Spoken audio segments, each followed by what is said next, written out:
Hello, fellow One Piece fans. On Sunday, November 27th, Thanksgiving weekend, the Japan Foundation Los Angeles will hold 2 free HD film screenings of a live One Piece Kabuki performance that was held in Tokyo last year.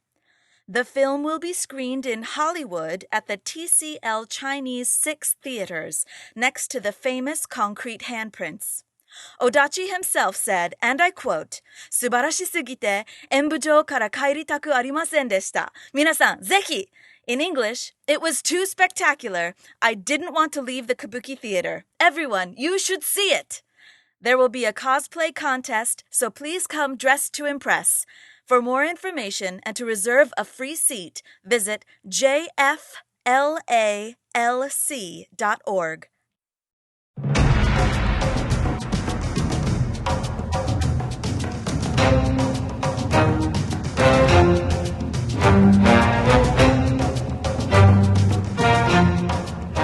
This is the One Piece Podcast, episode 444, for the week of Monday, November 14th, 2016. We're still here, and my name is still Zach. And my name is Ed, right? It's Ed, yeah. Yeah, I think we could still call you that. Yeah. Yeah. And my name is Steve. Just kidding. Steve's not here this week. My name is Alex. Okay. And on today's podcast, we have a very special guest translator for, I believe it's called One Piece in Weekly Shonen Jump. We have Stephen Paul with us. How is it going, Stephen? Well, it's been an interesting week, but you could say that. Yeah, you could say that. But personally, as for myself, I am fresh back from a little vacation weekend at Disneyland, which is a much needed break from work and the rest of the world. So that's nice, and I'm happy to be here today for this episode. It's a good one. You're going to want to listen. Joe, we haven't recorded parts already. We also have Joey Weiser, who is the author of the Eisner Award-nominated Merman. How's it going, Joey? Hey, I'm doing all right. You enjoying the supermoon, Zach? I have not yet looked outside because I've been recording a podcast, but I will try to look outside at some point tonight. Hard to miss it. Yeah, but I'm doing good. The reason why I haven't been on the show for a while, and the reason why I am on the show now, is I just finished the last Merman book. So, what, the last? You're done? Yep. The Wow. final Merman book. Yes. What happens next for Joey Weiser? Stay tuned, as they say. Joey, it's nice to have you back. It has been Thanks. a little while. We also have ANN editorial writer for us. ANN show reviewer, I guess is what the term. And just to put it this way, he's the most read episode reviewer on ANN by virtue of doing Dragon Ball Super. Yeah, and One Piece. By virtue of Dragon Ball Super. I don't know. No, but it was how revealed popular today. One Piece is on there. Yeah, but yeah, basically after 3 episodes of Dragon Ball Super, it's read more than just about anything else, and that already has 6 episodes, so it's like cumulative. It's competing. Yeah, it's competing with Yuri on Ice, which has got 6 reviews out for it, and Dragon Ball Super, which has, I guess, as of today, 4 now. So. Well, Sam, you also have 2 editorials coming at some point for us, so we'll OnePiecePodcast.com, guys. Ideally, yes. But you could also see him on Anime News Network. How's it going, Sam? Can you guys believe that the next time you record this podcast, the new Pokemon game will be out? I can. No, I cannot believe it. This is what my week is about. Gotta find the positive. So on today's show, we have our volume recap of volume 83, Stephen Paul, who is here, and our very special guest, as we said, and the translator for One Piece. He's going to take us through that. That's going to be a lot of fun. We have a double anime recap. Sam, what are we going through this week? We are going through episodes 763 and 764. And the good thing is, I think I'm going to be there for the anime recap, so I think we're going to have just about the whole crew there for that, so that's exciting. At this point, you still only think? I've seen them, so I should be able to be there for them. And we also have our Piece Together. We have tons of Piece Together left over from last week and some from this week. It's going to be good. So if you need some positivity, this is the place to be. I want to mention some things before we start the show. First off, free Kabuki One Piece Kabuki, November 27th. That's in Hollywood. You can check that out at jflalc.org. Check that out now. If you want to just go straight there, you just put a /onepiecekabuki.html at the end of that and you'll be there. There's also a link on our site. There's also a link at the top of our site. There's a description in this description. You can check it out, whatever. Enjoy it. Again, that is November the 27th, running at 10 a.m. and 1:30 p.m. at the TCL Chinese 6 theaters on Hollywood and Highland. Did I mention it was free? Check it out. Also, I want to mention our Patreon at patreon.com/OnePiecePodcast. We're going to be mentioning a little bit more about that later in the show as we read through all of the great people who have subscribed to us there. $5 and up. You could also have your name read on the One Piece Podcast if you go to patreon.com/OnePiecePodcast. You could listen to exclusive episodes. I have a bunch of outtakes that I have in the vault that I have to unleash onto the world, whether or not that's a good idea. So you can check that all out at patreon.com/OnePiecePodcast. You can check out our store. You go to onepiecepodcast.com. The store icon's at the top. You can get cool shirts, mugs, anything you want with our logos. And you mentioned the upcoming editorials that Sam might have, but Kyle recently wrote an editorial for us. Yes. Yes. And it is all about the future heirs at the Reverie. So check that out at onepiecepodcast.com. And last but not least, we mentioned this at the end of the show last week, or maybe a few weeks ago, who knows, time is kind of warped in all different directions. But tell friends about the One Piece Podcast. Tell your friends, tell your family. Get people to listen to us, and get people to read One Piece. And, once they get to the end of their journey, let them know that we are there waiting for them at the end. And I hope you guys... It's like opening 12. There you are, my love, waiting for me. Why did you do that, Ed? I threw something, you were something great there, and I threw it right in the toilet. Yeah, you really did. You did. I think, okay, well, now I'm depressed again. Why don't we get on with the show?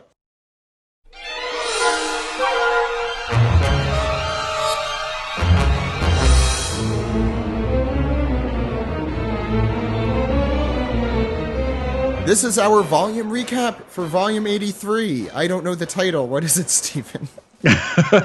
The title for volume 83 is Four Emperors, Charlotte Linlin. There we go.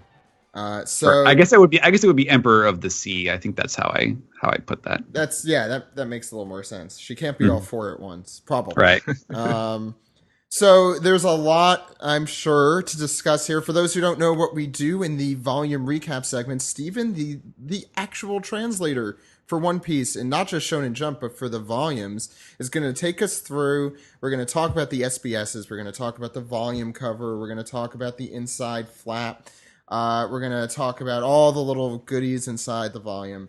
And when you hear this noise, an image will come up on your iPod, your iPhone. I assume you're carrying an Apple device, or if you're not, it might explode. I'd get rid of that. Not looking forward to a replay of the last volume recap we tried to do.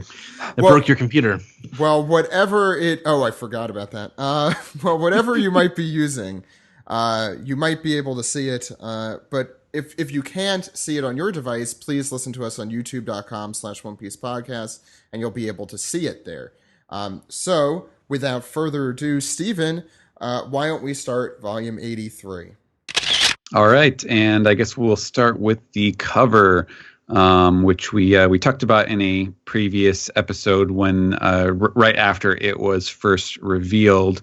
And wow, what a colorful cover. I love the rainbow motif that repeats in a couple different places here. You have the rainbow in the background, of course, but it also is in a gradient on the logo itself. And then we also have the rainbow styled like character profile slices on this weird little horizontal slash across the middle.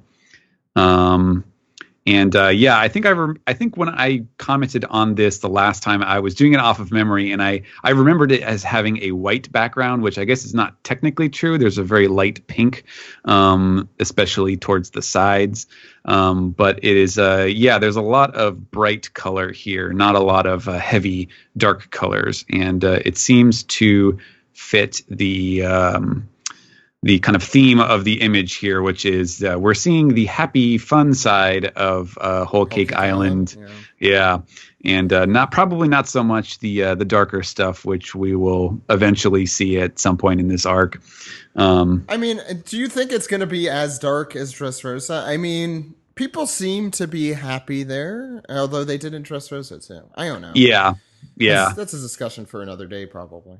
I suppose so, yes. But yeah, we got Luffy front and center, looking very jazzed about all of this, and all the Charlotte family members on this slice in the middle, and then of course all the homies standing on the pink brick road behind Luffy. I find it interesting that the cover goes straight to Cracker's true form. Yeah, that's true. Mm-hmm. Do we know all their names? It's Brule and Praline is at the end. Well, we should probably go in order. Yeah, it's Praline on the right. Montour. I'm seeing if I could do this. I'm trying the jammer test here. The other right. Well, I'm starting right to left. Oh, I'm sorry. Praline's on the left. Wait, what's the name of the Lola lookalike? Chiffon is on the right.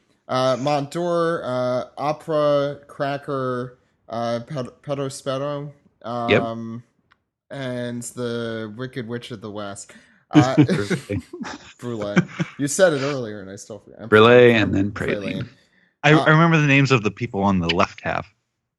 Well, now we remember all of them because we just said it. Mm-hmm. And let's not forget, most importantly, the burger homie. He's down there on the left side. Oh, God, yeah. Oh, I didn't see that. Oh, that's fantastic. That's my favorite of the homies. I'm just going to put it down. Yeah. I like the hill. The hill is great. The happy hill. The hills are great. I love that they have eyes. The hills are alive and sound music. The hills have eyes, yes. Yeah. And the Tontata there as well. Mm-hmm. Yes. It's a very jolly cover. I like this cover because it's all about the location more than anything, more than about the characters and the story that's going on. I'm trying to remember how Fishman Island had that. What was the first cover of Dressrosa? It was. I could pull it out. Was that with all the tournament guys? Yeah, I think so.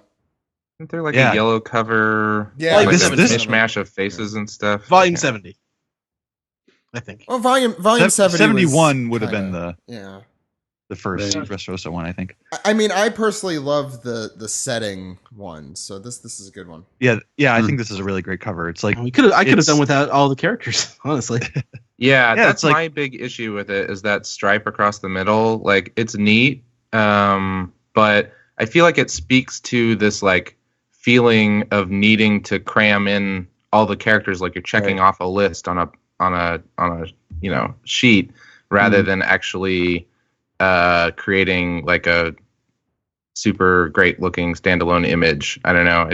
It bothers me a little bit. A thing that I think is kind of neat about it is that the band is in perspective. Like there's the top corners of it going up in space, the way that the perspective of the trees and Big Mom and everything is.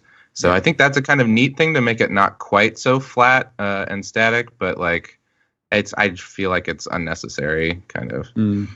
I agree. I like it a little bit. Like I don't know. Like I agree with all of you guys. You're all very cool guys. Like I get the just stuffing too many characters in it, but I don't know. It just feels like a real Oda-ism to me. Mm-hmm. No, it is for sure. Yeah. Well, now that we have discussed the front cover, we can do our usual examination of the underneath cover. Obviously, for every Japanese cover, they all this is kind of standard for manga in general. They all pretty much always have a dust cover that is usually just underneath it repeats the illustration or just has like a kind of a generic pattern underneath. But with One Piece, there's always some goodies to be found. And in this case, when we remove the dust cover and look at the front, it turns out that all these little tiny balloons, not the big like hot air balloons, but the little ones kind of floating around Big Mom, are in fact little Panda Man balloons. Yes, he always shows up somewhere underneath the cover, and in this case, it looks like that is it. There's no more like hidden Panda Mans, but there are certainly quite a few. Let's see, 1, 2, 3, 4, 5, 6, 7, 8, 9, 10. It looks like 10 little balloons with Panda Man on them. Isn't there a German song about 10 Panda Man balloons or something? No. It's a 99 balloons, but however many Panda Man balloons there are. There. Now we will turn to the inside flap for Oda's comment, and we'll see that his author illustration in this case is horrifying. It's a watermelon man in speaking of Germans. Yeah, speaking of German, there's probably some word in German that describes whatever feeling this is presenting right now.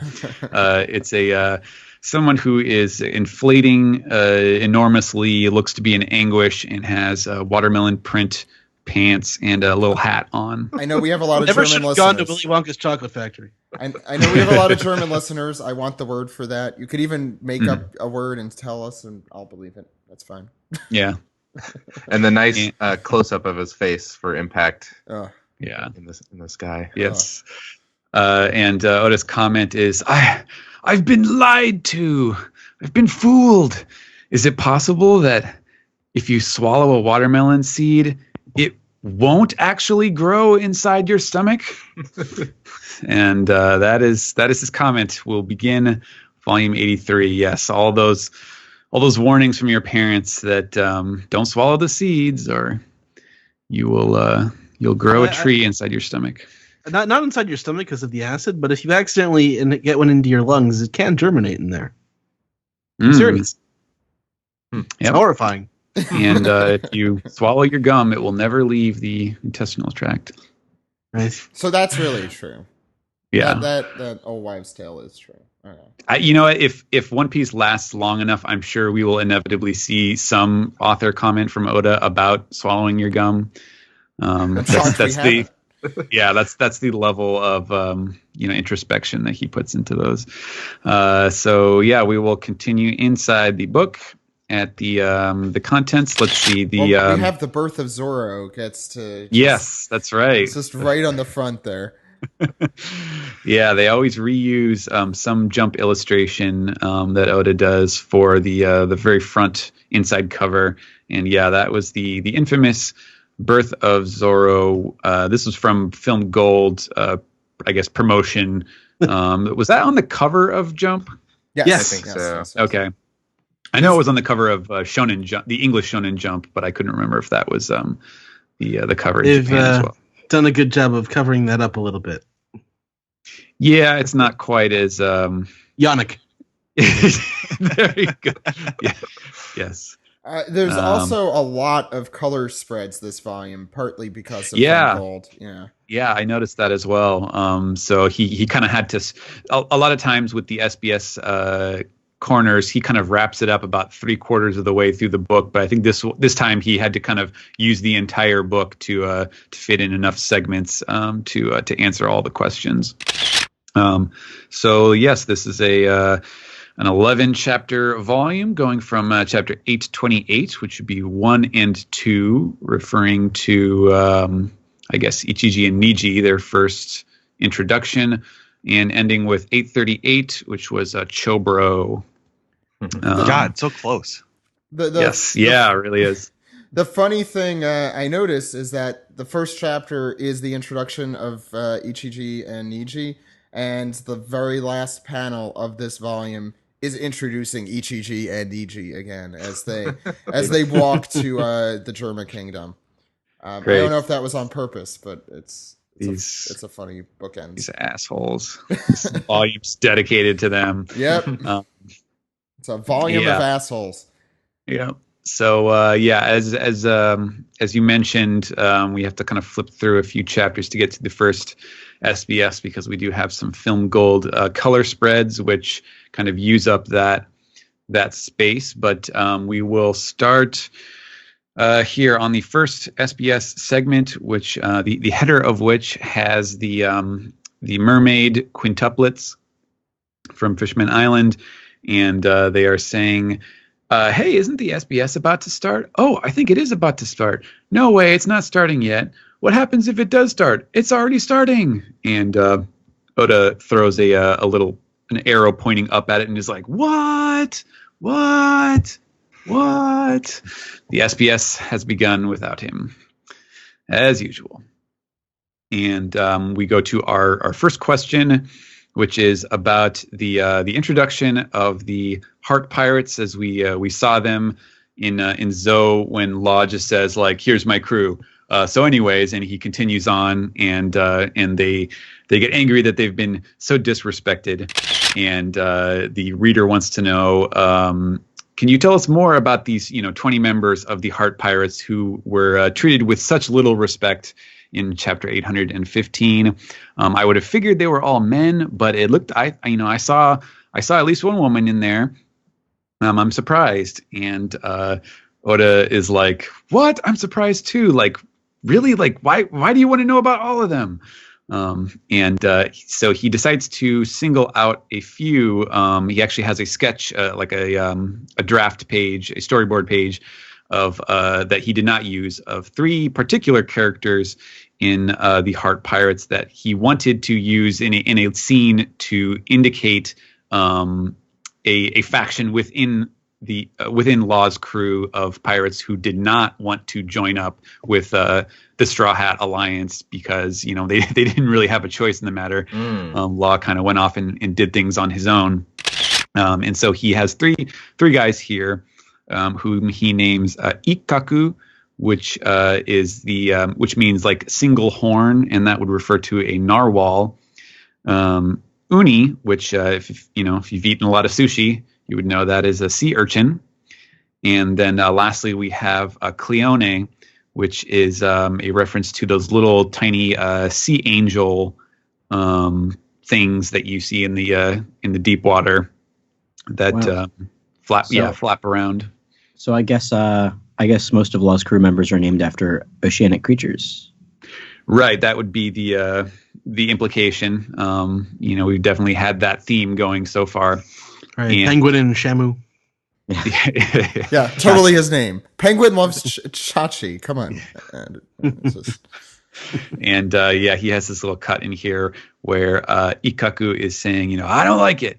And Cleone says, Straw Hat crew, who cares about these guys? And then Uni says, if you think we're all down with, if you think we're all in agreement with this alliance, you got another thing coming.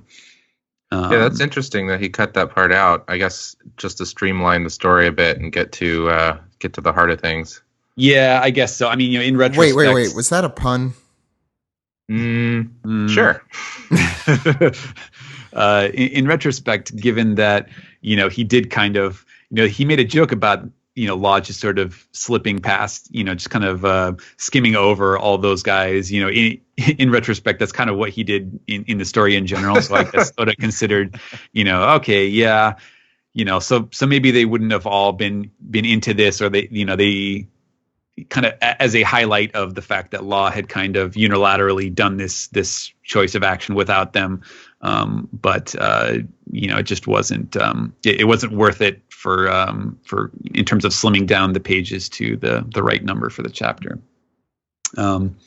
So that is our first question, and next we will go to a pen name Whitebeard's biggest fan, who asks, listen, even if he is the real son of Whitebeard, you can't be serious with Weevil.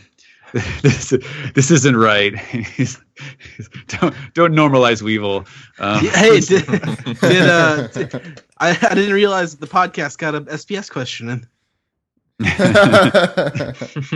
And finishes. the only resemblance here is the fact that his quote unquote beard, his mustache is white. And Oda responds rather cryptically, "Yes, interesting, isn't it? It's somehow this guy it's kind of suspicious as to whether or not he's even Whitebeard's actual son is now one of these 7 warlords." He's like, "Your opinion is exactly what I want to have happen." And so Oda continues to troll his audience here. We got conned into him. Anyway, what's next? Yeah. And lastly, we have the mention in chapter 792.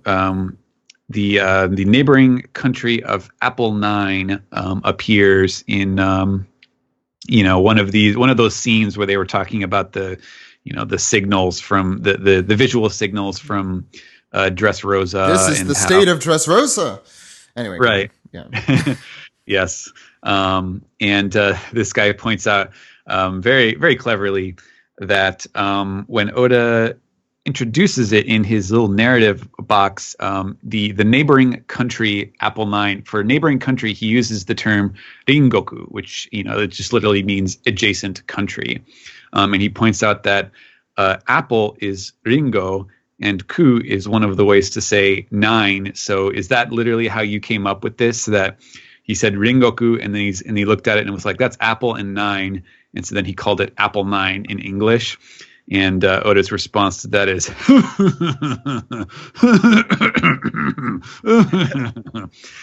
so there you go. I don't know. We're not getting Very any clever. answers. We're not getting anything. Yeah. What the hell?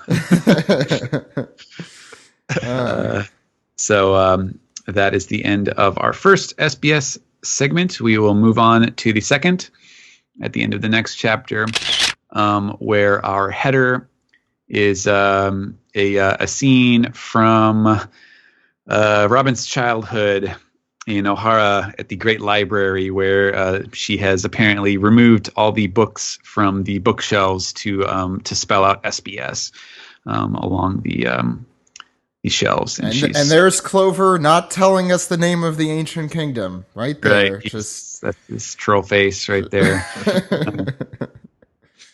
And our first question, very important question, is Oda Sensei, how do the long legs actually ride a bicycle with those long legs of theirs? Please explain.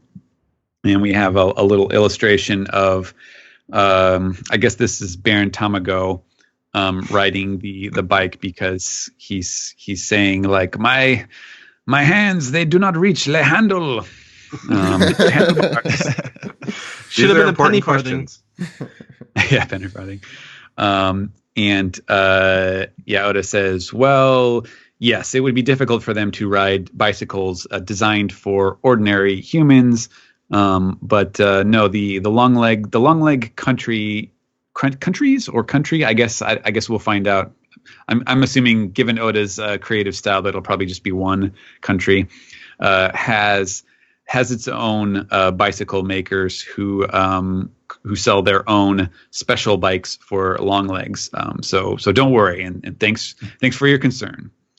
Because obviously they are not physically capable of riding our style.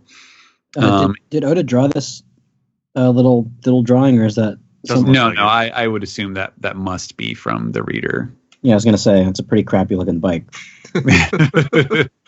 As we know, Oda has had his flubs with bikes before, but not. Yeah. Wait, what bike? Wait, what's this about? Yeah, from that color spread with Yeah, Usopp. Yeah. Usopp was riding, the front wheel wasn't connected to the rest That's of the right. bike. Yeah, I remember. For those who I don't remember the chapter number, but it's the one where Usopp's on a bike. So good luck with Right. that. Go ahead, Steve. And the next question for this one is the long-awaited explaining the minx accent thing. Wow. And yeah, it's so this is nothing new, from what I had already learned and been explained, but it's it's kind of what I expected would eventually come out in the SBS of Oda, just making clear what the language is here. Because the Minks have this Yugara and Utia thing that they always use, and this is just asking, are there rules to this? Like, please explain, and please let me Garchu. And Oda says Garchu, and so it's basically it just comes down to the Gara thing is a male ending, and the Tia thing is a female ending, and he provides some examples of different terms in Japanese. So if you referred to a person as Aitsu, it would be either Agara or Atia, and Soitsu would be Sogara or Sotia, and so on. And he said basically that's all it is. And there are plural versions as well, which in my case, I would use Witia if that appeared, and he said, just treat it as a little bit of flavor. It's practically a miracle that given their seclusion from the rest of the world's civilizations, that their language is actually has any common features at all. So I have a question about. Because like in the anime lately, as I've been watching it, because I've been able to hear them saying like the Yugara and Utia and stuff like that. But like, are they taking you from English? Because that's what it sounds like in the. Yeah, that would seem to be the one part of these that is an extra wrinkle in the formula, because all of the other words that he uses to manipulate like this, he keeps the first letter of the word, so that you can kind of tell from the context which word he's replacing. But the one, because like the word for you, the most neutral term for you would be anata. But instead of saying anata as like agara or anagara or ana utia or whatever, he used the word you, or the syllable you, I should say. And so that seems to be an example of him taking the actual English word you and throwing it in there into his pattern that he created.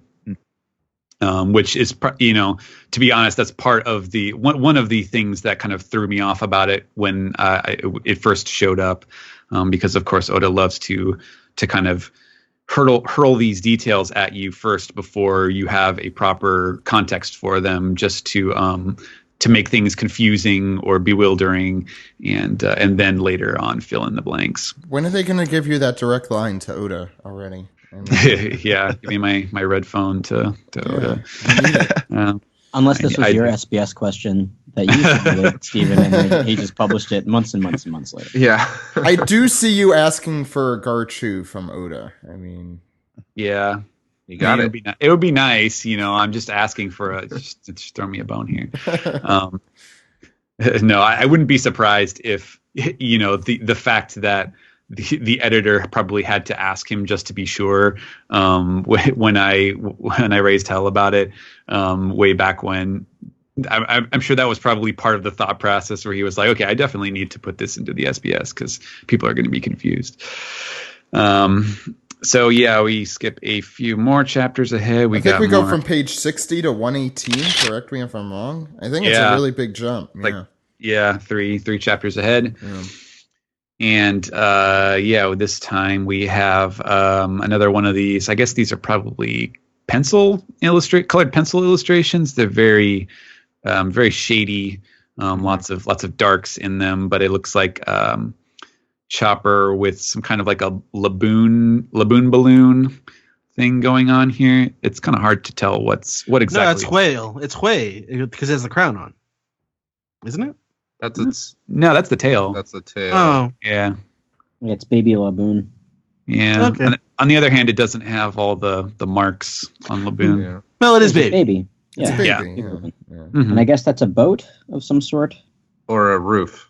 Yeah. Yeah, Yeah. actually, it's probably a roof. Yeah, because that's a shachihoko, the famous like Okinawan style roof fish lion demon like decoration things.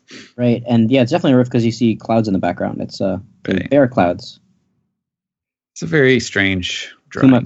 Oh my god, they're Kuma clouds. Isn't Kuma also a Kumo, right? Kumo is his cloud. His cloud. So, Cumulonimbus. History is deep in here. Oh my god.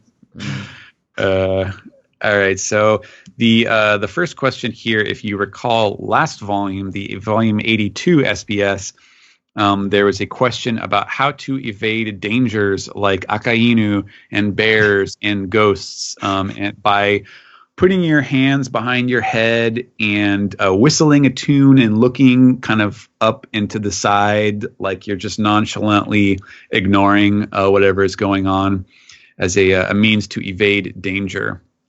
And this person writes in and says, I tried to do this when my mom was angry and she hit me. So does that mean my mom is stronger than Akainu? Yes. And with these little illustrations of this person writing in, and the mother just socks her in the gut, and she does the little ORZ, the ORS slumping O's, and oh what? And Oda's response is, "Oh my god! Like what? Are you kidding? How could you be so reckless?"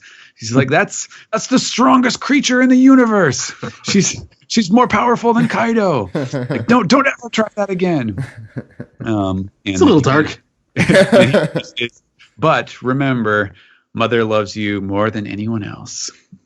That's even darker. Yeah, that's a Norman Bates sort of situation. Yeah, mother knows best. That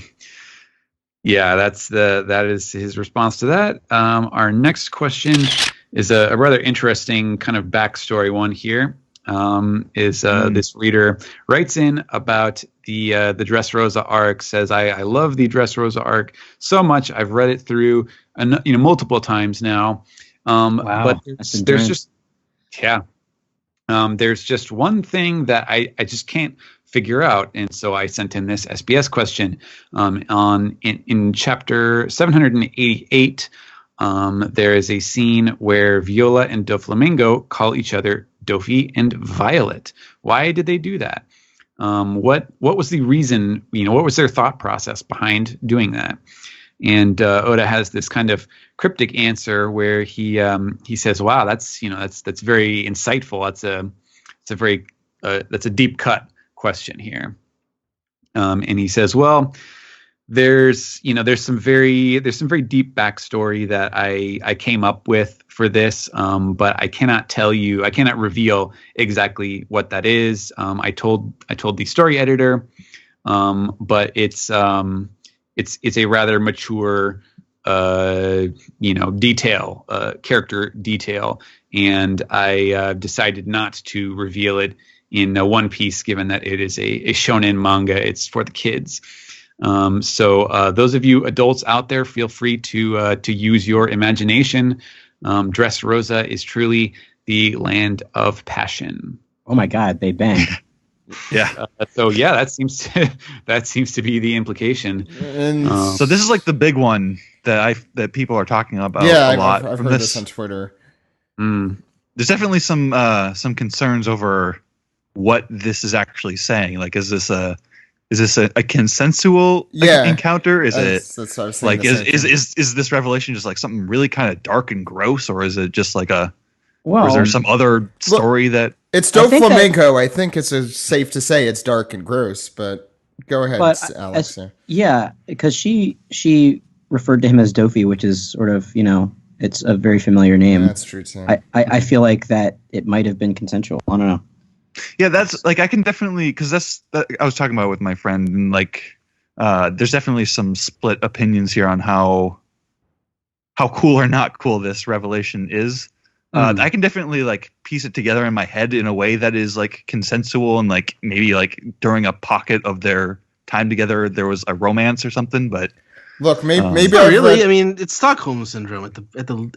Yeah, it could be that. At the best, yeah. I've also just read through all of Monster, so I'm thinking the absolute worst here. But it's I don't know. It's a weird thing to include. I mean that's been what I've been seeing from people on Twitter, and I tend to agree with it. Although he did answer it in a much more mature way, I'll say, than I was expecting. That was going to be like a little joke or something, like he usually does, like boobies or something, which is usually how these work.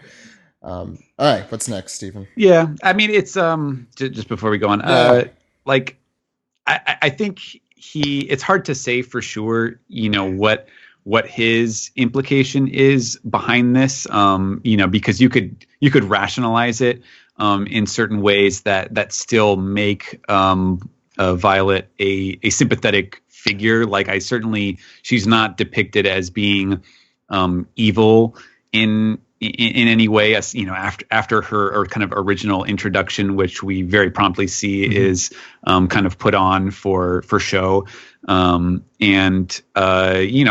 think there are certainly ways that you could look at this, like, even well-meaning people can make poor decisions, or they can be swayed by charismatic figures, or I was trying to think back, like, or just make decisions that they regret later.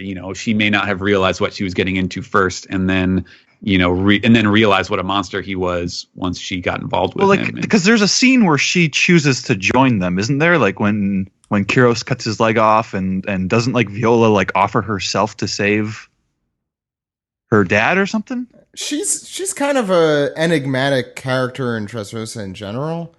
So I think it does kind of work regardless of how, I don't know how most people's imaginations function, but right. I think there's definitely some wiggle room there, especially when I think it could even help her character in how little she acted throughout the arc, if you think that there's something there. Right. Or at least some Stockholm like syndrome-y kind of thing. Yeah, some kind of internal conflict. Yeah. Because she really doesn't do very much besides act as, well, right. There's at least one narrator. She sacrificed herself with the one scene where we were all like, what the hell are you doing? But it also makes that interaction slightly more interesting, potentially, depending on how you read this SBS question. Which I guess is up to the... Yeah, because now Dressrosa is about Violet no longer having to put up with Doflamingo's shit. Yes. Right. I think it could have been handled better. I think it would have been interesting to just... I guess that's something kind of lost in translation, too. No offense to you, Stephen, but maybe just since it was the way that they addressed each other. I don't even remember that. I think as like... Well, we're pretty deep readers. I'm surprised we didn't even think about that. I don't think that we put as much of an emphasis on the names that people refer to each other by. Well, Treble calls him Dopey all the time. Yeah, that's true too. Well, because like I feel like this question, I feel like I've heard it before, like a long time ago, but I didn't really think much of it personally. But like I feel like that's definitely a valid question to have asked. Like, why is? Because I think it's only like Treble, Diamante, and Pika who call him Dopey, right? Yeah, the rest call him Young Master. Right. That's true, yeah. I think we did get a piece together question about that, but we probably poo-pooed it. It's probably, I mean, just kind of from the perspective of like, managing story management. I think it's probably just something that he, it was part of their relationship, part of the backstory of the history of Dressrosa that Oda had conceived of, but kind of realized just because it was such a large and unwieldy arc that by introducing that into the actual narrative as well, you would require more. Well, here's the thing. Like, you can't just bring that up and then like expand on it and not, make it. I mean, a much here's the larger thing about part. that though, is that feels like the thing that feels like the kind of thing that just would not get brought up in this story. Like it's the kind of thing that I think Oda would normally let you just like make up whatever you want about that stuff, but now he's like straight up implying like, oh no, like characters could be banging when you're not looking. He's just opened the floodgates. Yeah, exactly. He has definitely opened the fan fiction floodgates. So fan fiction. Well, I mean, people were already doing that already, but it's just it feels different. But the difference is, the difference is, Sam. Now it could all be true. All of your fan fiction, all of your erotic fan fiction. The rest of it, maybe not. So write in. We could He could validate all of your wildest dreams. I'm just trying to think of all the pairs that we see around. Like Shockey and Rayleigh could be doing it. Please, I mean, they're probably doing it. They're like husband and wife definitely almost, right? please Yeah, send I'm all. almost positive that's a thing. Please send all your erotic One Piece fan fiction to Steve We just need Yurko. Oda to say it. That's what I want. I just want Oda to tease that Shockey and Rayleigh are fucking. Again, send it to @Steve Yurko. That's where you want it. That's where you want your erotic fan fiction to go. What's next, Steven? All right, and we'll finish this SBS segment with an extremely important question, one that I actually never thought was going to be raised. It says, Wadachi, hello. Heracleson ends every sentence with the sound, the N sound. Is it possible that his actual name is just Heracles? And Oda says, well, that will be an eternal mystery. Or, excuse me. That will be an eternal mysterian.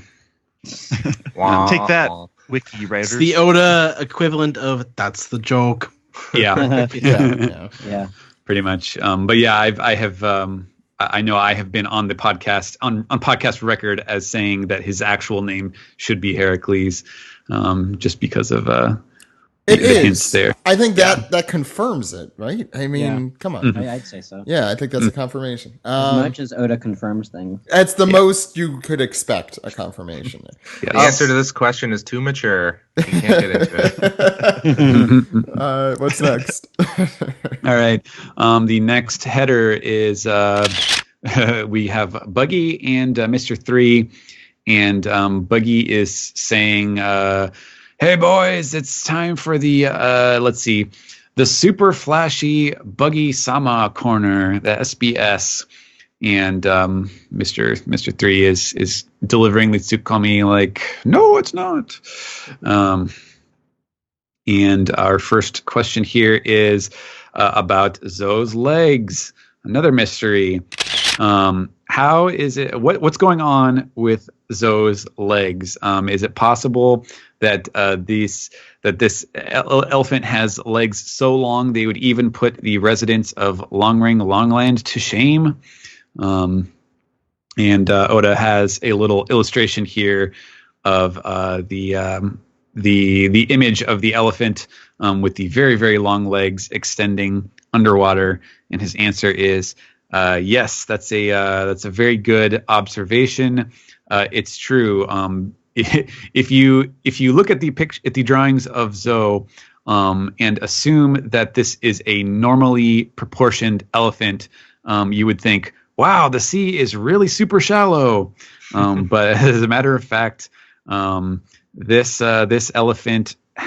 species of elephant has one extra leg joint, and therefore has super duper long legs. And yeah, it's a long leg elephant from the long leg elephant tribe. Yeah, actually, he gives a scientific name for it. Kind of like I'll have to come up with like a really good like Wile E. Coyote style or Roadrunner style scientific name. This is reminding me, like, this is the one thing I should have looked a little more into before recording, because I'm not really sure at this moment what sort of joke he is making with the name itself. But I'm sure I'll figure that out and come up with something good. Well, he's obviously making some sort of zoological joke. Oh, very nice. Yeah. Well, just to say, like, the elephant, like, Latin Greek names are the African elephant is Loxodonta africana. So, or Elephas, Loxodonta elephas is just the general one, I think. But this is more of a long Longsa legs elephants. Yeah, so I'll come up with something snappy like that. So yeah, there we have it. Zoe has some long ass legs.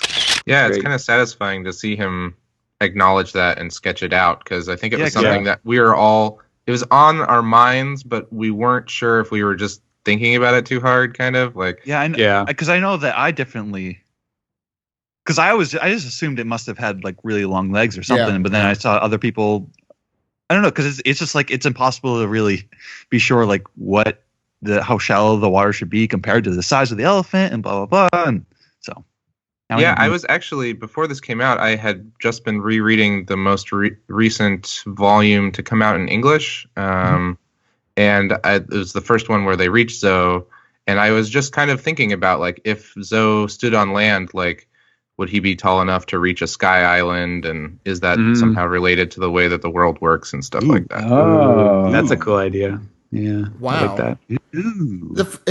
It kind of looks like a giraffe legs mixed with like an elephant body, kind of. Nice. I don't know. It's weird, but I like that we got a real answer to this real question. This kind of species looks like it must have evolved to walk in the water, because if it lived on land, it wouldn't be able to reach anything with its trunk. No, it would be like a giraffe. It would reach. Well, I guess this island would have huge trees. Reach the water in the trees. No, it would reach. Well, it eats. Elephants eat usually vegetation, so it would. True. Yeah. All right, I was just thinking about the water. How would let's move on. Okay. Anyway, the next question is regarding Master Sheepshead's attack in chapter 795, Sheep's Horn. This reader asks, "Am I the only one who thinks this looks like a big poop? I'm so curious about this that I cannot eat tapioca pudding with my chopsticks." And Oda's answer is, "I think it looks like poop too." So there you have it. And there's he includes the he includes the illustration, which if you're inclined to look at it that way, Brooks Kane is sort of dissecting it in a way that he could just hold the poop on the end of the stick, just like Arale. And moving on to the last question here. This is the poop corner. Oda Sensei, hello. I've heard. Are you aware that the world's finest coffee is extracted from elephant dung? If you had 1,000-year-old elephant, I am certain that you could get some very well aged some very well aged dung. I'm not sure. Is there a special term for elephant dung? I don't think so. I'm not looking that up. No, okay. I think we call them Dumbo droppings. Dumbo droppings, yes. Operation Dumbo Drop. Yep. We've used that one already. I'm sorry. Mm-hmm. Yeah, well. I'm sure that you could get some very well aged droppings from 1,000-year-old elephant. So please try the coffee. Tell us how it is. And Oda's response is, "I never heard of that. Wow, I looked it up. You're serious. It's true." He's like, I understand the theory, but I think I'll pass. I think I'll pass. That is probably the most genuine Oda answer we have gotten in an SBS. Yeah. I thought I heard that there was like no. From the article on NPR about this. Oh God! The guy, this Canadian entrepreneur, makes black ivory coffee, and he claims it's much better than the coffee that comes out of cat dung. Well, you know what? I would think. Yeah, I thought there was like some jungle cat version of that. Civet. It's a civet. Right. That's the one. Yes. But doesn't cat dung make you go crazy? That's toxoplasmosis. No, all it does is that when you have toxoplasmosis, it just infects your brain and makes you think it's okay to own more than one cat. I have this disease. I'm not even completely kidding about that. Well, really? So there's something in cat poop that causes crazy cat ladies to happen? Wait, maybe that's how cats populate. Maybe it gets in your head. It's a psychological thing they purposely have. This is why we have Ed on the podcast. It doesn't work on everybody. It's like those mushrooms that infect ants. Right? Yeah. Oh my God. Oh, those are so freaking creepy. They had those on one of the David Attenborough documentaries, and that slow motion kind of thing coming out of an ant's head. Anyway, what's on the next SBS? Our next SBS has a header from a noted SBS header provider, Hippo Iron, who in this case has depicted what appears to be, I guess it's Carrot beseeching Barriete to get some of the I don't know, I guess this storage of snacks that he is standing guard over. I think this is his tail is the first S, and then there's a B made out of bananas, and then the last S is an actual carrot. And Barriete is envisioning a furious Wanda.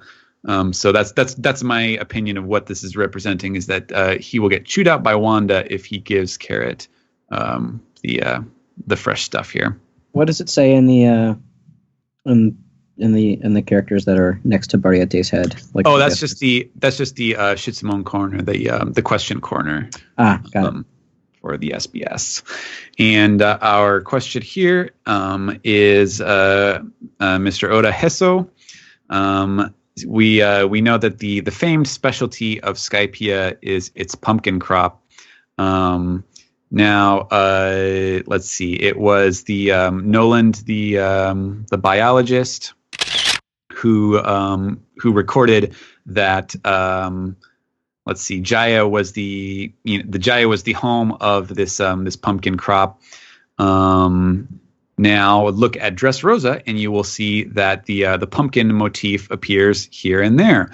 Is it possible that when Nolan met the Tentatas, he had learned how to cultivate pumpkins from them? Please tell me what the deal is.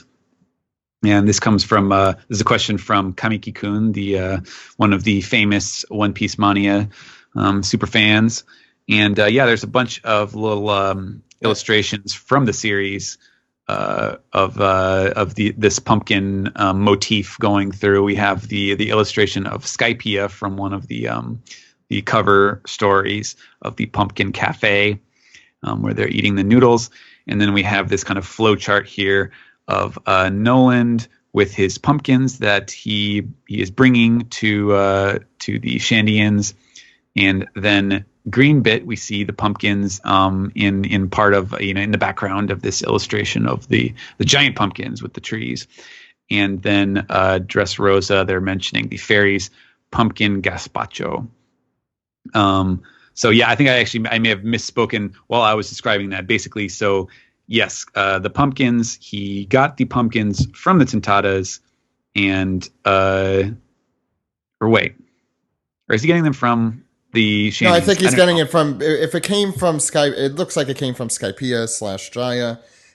So it seems like he brought it over to Greenbit or Dressrosa in some fashion. I don't know what the answer to this question is, so it's a good question, though. I really like the question. Yeah. I don't know. Let's see. Okay, let's see. According to the flow he's chart, showing it to the Shandians, and they look kind of confused. Oh, like, that's what is true this thing? too. Yeah. Okay, so let's see here. Otis says pumpkins are a very nutritious crop.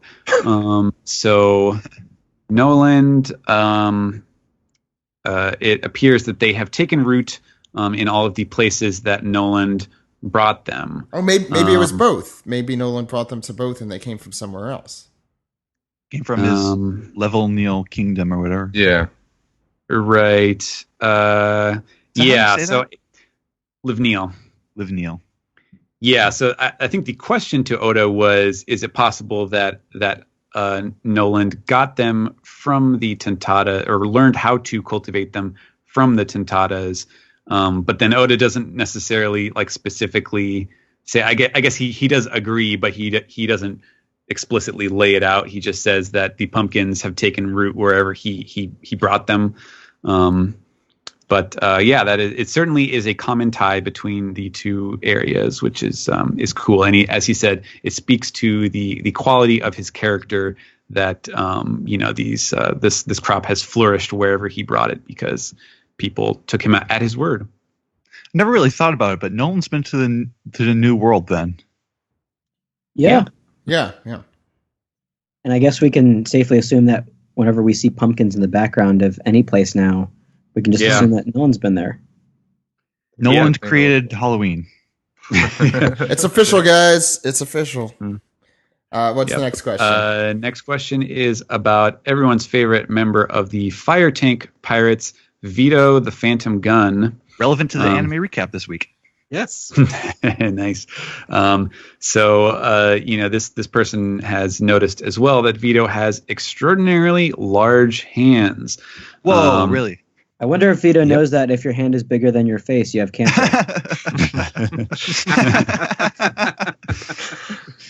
Yes, and for doing that to my sister once. And the question says, the distance from the base of the palm to the end of your middle finger is the size of your that's a joke. The actual question is,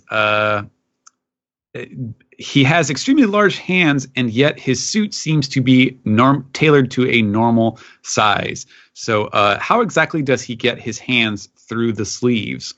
And Oda he draws these 3 illustrations. I'm not sure that any of them are technically like any different, but he appears to be indicating that you just like fold the middle of your hand over to squash it down to half the size, and to squeeze your hand into as narrow a funnel as possible. And as he says, person like with this. Thick hands, this is absolutely true. So that's how Vito gets in and out of his jacket. And then we have our final SBS. It is, let's see, our header here is Sanji. This is a Sanji that we have not seen in this arc very much. He is kind of doing a Merorin dance and contorting into the SBS figures. Looks like right when he was about to Garchu Nami. Yeah, that's true. That may be what this person was going off of. Yeah, he's wearing the same clothes, I think. Right. For those interested. And this is the part where we get into the character birthdays that have been filled in by very eagle-eyed readers. So let's see. This first one is for Viola, who used let's see. The V sound in Japanese is more traditionally represented as B. And so that would be the alphabetical letter B. He turns into 13. I'm not sure how that turns into. Shape. It's like the shape of a B. Oh, nice. I did not put that together. There you go. That was clever. I didn't even see that. Mm-hmm. Yeah, actually. Break that apart into the 1 and the 3. And then the O is a 0. And then Ra is 130. Or excuse me. Yeah, I guess he's just ignoring the Ra. So the V and the O. No, but it looks like it's 130. spelled. Wait, Boai. No, it doesn't look like that at all. Okay, I thought I was onto something. So the 130 becomes January 30th, which just so happens to be blank. What a genius! And Oda's like, what? Okay. And the next one has a whole bunch of them. Let's see here. So Sai of the Happosui is going to be August 13th because the very close to mine. Nice. The Happo is 8 treasures, and so the 8 for that, and then he is the 13th chieftain of the group, so that would be 813. Baby 5 will be May 15th. Because she is a maid, May 5th. And then let's see, Do is Do would be short for Toll, which is 10, and then the 5, you add that, the baby 5, so that would make 15. So there's your May 15th. Chinjiao is just December 12th because he was the 12th chieftain, so I guess they just decided to just find it's one. Better than 112. 2 12s. Yeah. And then Boo is August 20th because the Boo is for 2, and so that would make 20. And then the 8 treasures again for the August, so 820 for Boo. And he also asks, how old is Sai? Like, what's the age difference between he and and his new wife? Depending on the answer, I might be very jealous. And Oda says, "What? Okay, those are all good. As for size, age, well, actually, why don't I just give you the ages of all the people who drank the Sun's cups in the Straw Hat Alliance or Straw Hat Fleet, I should say. So Sai is 28. Hiruden is 81, which, if you remember, for Giants, that's still pretty young. Yeah, that is. Also, I'm older than Sai. I don't know how I feel about this. Go ahead. Bartolomeo is 24. Cavendish is 26. Orlumbus is 42. Ideo is 22. He looks very much older than 22. I'm a year older than Ideo, which is Leo is 25. And the lady in and question, a year younger than Leo. 2 years younger. Never mind. You're young, Sam. The lady. Yeah. The lady in question, Baby 5, is 24. So it's a 4-year difference, well within the formula for going out. Yeah. And so Oda points out, yeah, Sai's pretty young actually. Did he look old to you? So I think he's aware of the mind games he's playing there. And lastly, we'll finish with a very classy question here. Odachi. What happens? There was a question in the volume 67 SBS about Odachi. What happens if you act like Smoker and you rip off a lady's brassiere, which, as the illustration here indicates, is referring to when he was in Tashigi's body and snapped it off to let the shirt open, and he says, well, I guess I won't know until I try it. So let's go. And then there's a postscript. Greetings, Eiichiro Oda. I have been arrested. Why was I arrested? Accurate. Yes, accurate. Please, everybody, do not rip off a lady's bra, please. And Oda says, yep, that's it for the SBS. See you next volume. And let's see. I don't think there's anything. Yeah, it's just I want to highlight stuff in the back. Yeah, I just want to highlight the first picture in the Usopp Gallery. Pirates, for some reason, has both creeped me out and made me laugh hysterically. Yeah, I don't really have any other comments about it. It's just, I don't know who drew that, but it's hilarious. Yes, it's the midnight refrigerator thieves breaking in and stealing all the food. Usopp is great. He knows he did something wrong. And for those who don't pick up the Japanese volumes, it's always a lot of fun to look at the Usopp Gallery and see some really cool fan art. Also in the back is the Kabuki show, which, if we have not reminded you a few times during this podcast, you could go see for free on November 27th in Hollywood, California. More information on our website. It's free. Did we mention that? I don't remember. Free. You don't need to pay anything. It's not even. It's not even pay what you want. It's free. Yeah, I'm extremely jealous. Well, don't be jealous. Get over to LA. Oh, sure. Well, it's not free anymore. Steven, thank you so much. I gotta say, that was probably one of my favorite. Walk. That's true. Get going now, Joey. Okay, I gotta go. Forrest Gump this thing. I want to thank you, Steven. This was probably one of the most illuminating SBSs in a while. I think. Yeah, it was a good one. Getting good questions the last bunch of volumes. Yeah, I think he's been on a roll of less poop questions. Still one poop question, but less. So that's always good. Still gotta stay on message at the very least. You gotta. All right. Why don't we go into the next segment? Okay. All right.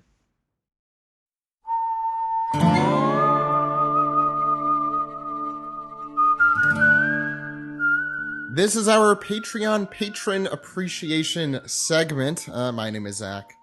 My name is Ed. And we are going to go through what we should have went through a few weeks ago, but it's been kind of hectic over here.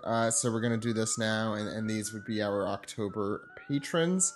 I want to let everyone know, if you donate or if you subscribe $5 or more to the One Piece podcast, not only do you get our entire digital archive, except for, the super exclusive stuff, but you also get your name read here. And if you want the super exclusive stuff, and we're going to be coming up with a lot of cool new stuff over the next few weeks and months, you're definitely going to want to start subscribing at the $10 threshold. Right now, our latest exclusive episode includes Roger's Base. We talk a little bit about his thoughts on the arc. We also talk about that big Sanji versus Luffy chapter. Probably won't want to miss that one, so check it out. Patreon.com/One Piece Podcast to subscribe. Now, Ed, we want to thank some people who subscribed to us in October.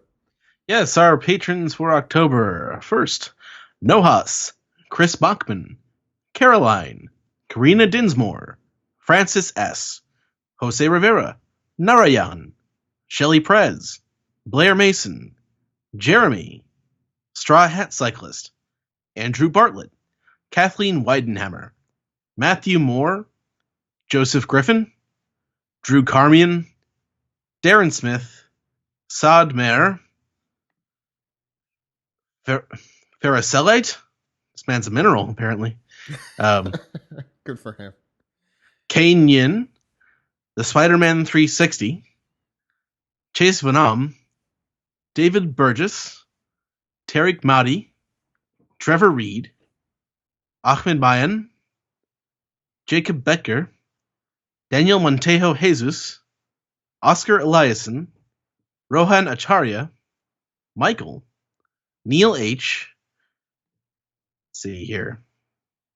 Oh, there's more. Katie Charlante, Abdul Butta, Justin Brown, KA12, Elise, Shauna, and Huntress Fan. I want to give a huge shout out to all of you guys. Thank you so much for subscribing. And it's really humbling to have such a huge list of people helping us out, listening to the podcast. Keep at it. And if you want your name read by Ed in his fantastic voice, maybe we'll do a different voice next month, Ed. Okay. We'll try some different stuff here. Please. Our goal is to have this list be so long that I need help to read the entire thing. Yes. Ed is, exceptionally good at reading names. I think really your job should have been being that professor that reads names during graduations. They're usually not very good at that. Well, they've recently done the thing where they write the pronunciation down. Like you write it down. We've been doing that since we were in college, man. Yeah, I guess that's not that recent, but not at all. I think it's more fun to have you or whoever it is try and pronounce the names, and at least my law school. If you do it with confidence, people won't question it. That's true. So hear how Ed pronounces your name. Subscribe to us on Patreon for $5 or more at patreon.com/One Piece Podcast. Why don't we get back to the show, Ed? Sure thing.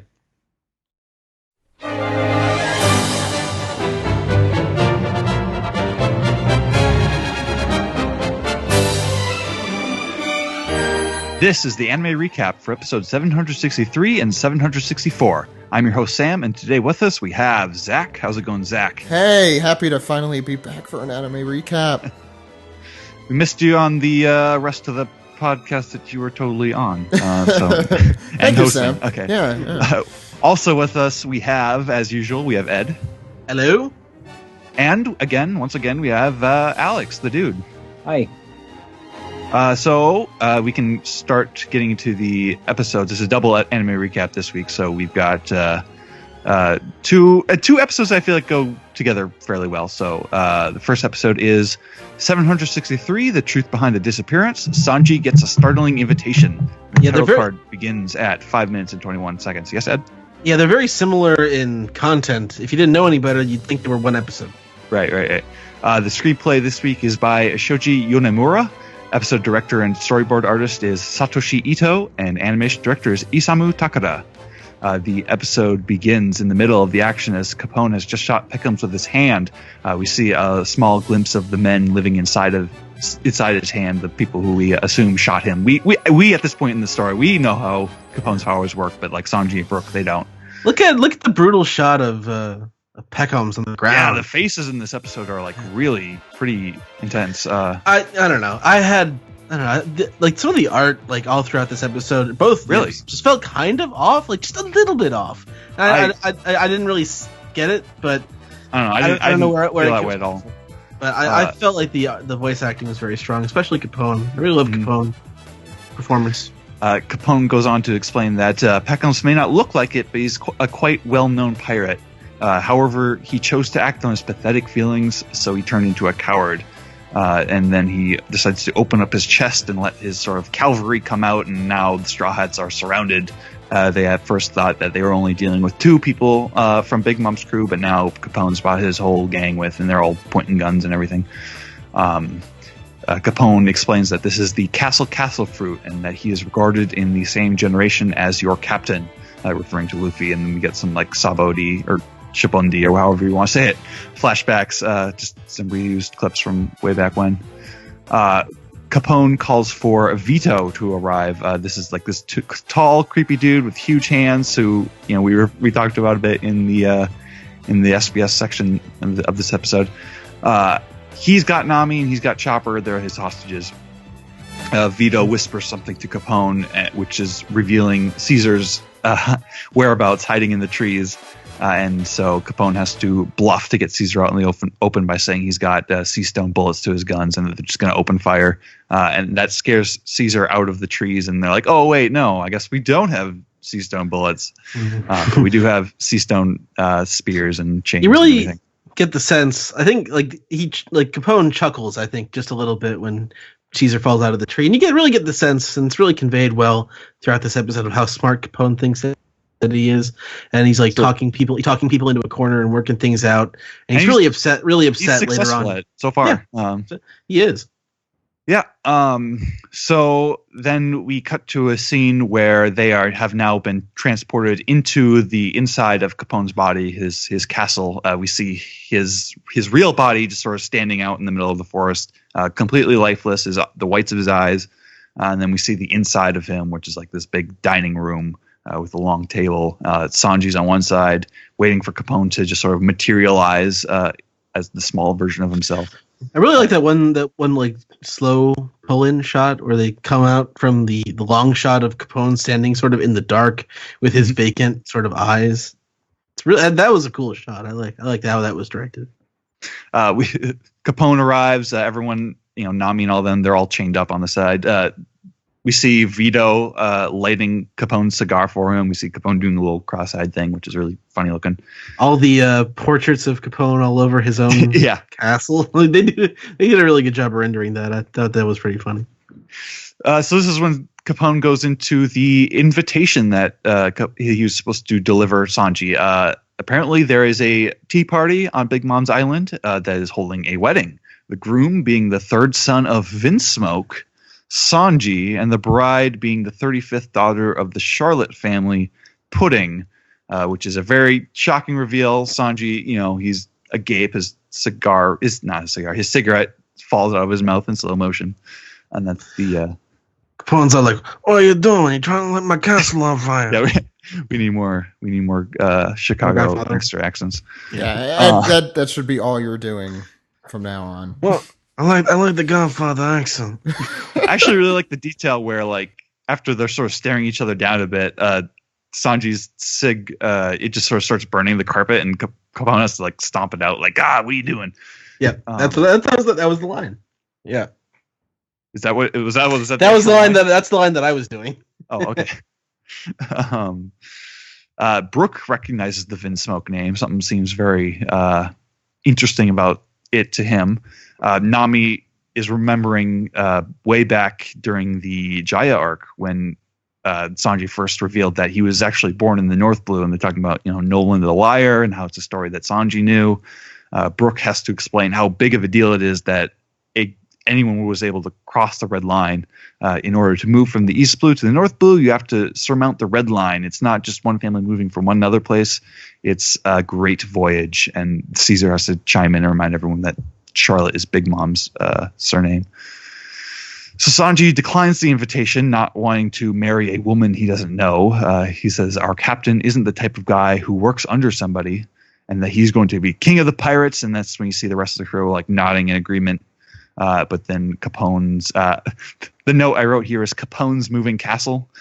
So he's got all of his all these different parts of his castle sort of turning into weapons or threatening the crew, and Nami's sinking in, and Vito has to sort of show up and whisper something into Sanji's ear, and Sanji's just like shocked by whatever the secret thing is. He's like, "How did you find that out?" And then that's how this first episode ends. General thoughts on this one episode? I just remember we used that image for the episode title, "Be Our Guest or Else." Yeah, exactly. Candelabra dressed up as Lumiere. That was that was one of Alex's masterpieces, if I recall. Really good. Yep. Yeah, it was. I love it. Alex, what did you think of the episode? It was good. Art was good. Animation was good. Pacing was all right. I'm actually pretty happy they didn't end it with the invitation reveal like they did in the manga. They gave the episode a little bit more room to breathe. Yeah, that would have been. I mean, this episode was kind of slow. It could have, but if they'd done that, what you just suggested, it would have been much slower, and I would have had a much bigger problem with it. But I felt it was just slow enough to build tension, especially with how like dickish Capone was being, and how he was trying to like be so smart and twist the knife on them. They really gave it time to breathe, and I did appreciate that. I enjoyed this episode a lot. Like I really found quite a few moments where it's like, man, they're really putting a lot of effort into the way the faces are drawn, or like really getting some interesting stuff out of that. And then on top of that, just the story content in general. Like it's when you're talking about the anime, it's easy to just sort of be thinking exclusively in terms of the adaptation. But this is such a turning point for the arc where, to me, this is like where this saga like properly begins with this sort of revelation that Sanji has got this thing dealing with Big Mom, and that's just a really big deal, and I think that's always really cool. One thing that I thought was throughout both episodes was the music was a little too present. I felt like they were using tension, like they were using that sort of ever-present. Really, I don't know. It's the I can't even do it justice by humming it, but they were using. I felt like they could have used silence more to build tension, as opposed to sort of having music always in the background. But I don't know. That's one of my pet peeves with anime. I thought the next episode did a really good job with not doing that. We talked about that when we were watching it, actually. It was just the first one, then. Yeah, I think. Because I definitely didn't notice anything like super interesting or super like intrusive about the music in the first episode here, but all right. So the next episode is 764, To My Buds, Sanji's Farewell Note. The title card begins at 5 minutes and 48 seconds, so no 6-7 minute title cards in this one. Screenplay this week is by Hitoshi Tanaka, episode director and storyboard artist. Actually, I think this is a new name. Yasunori Koyama, and animation director is Atsuko Kawamura.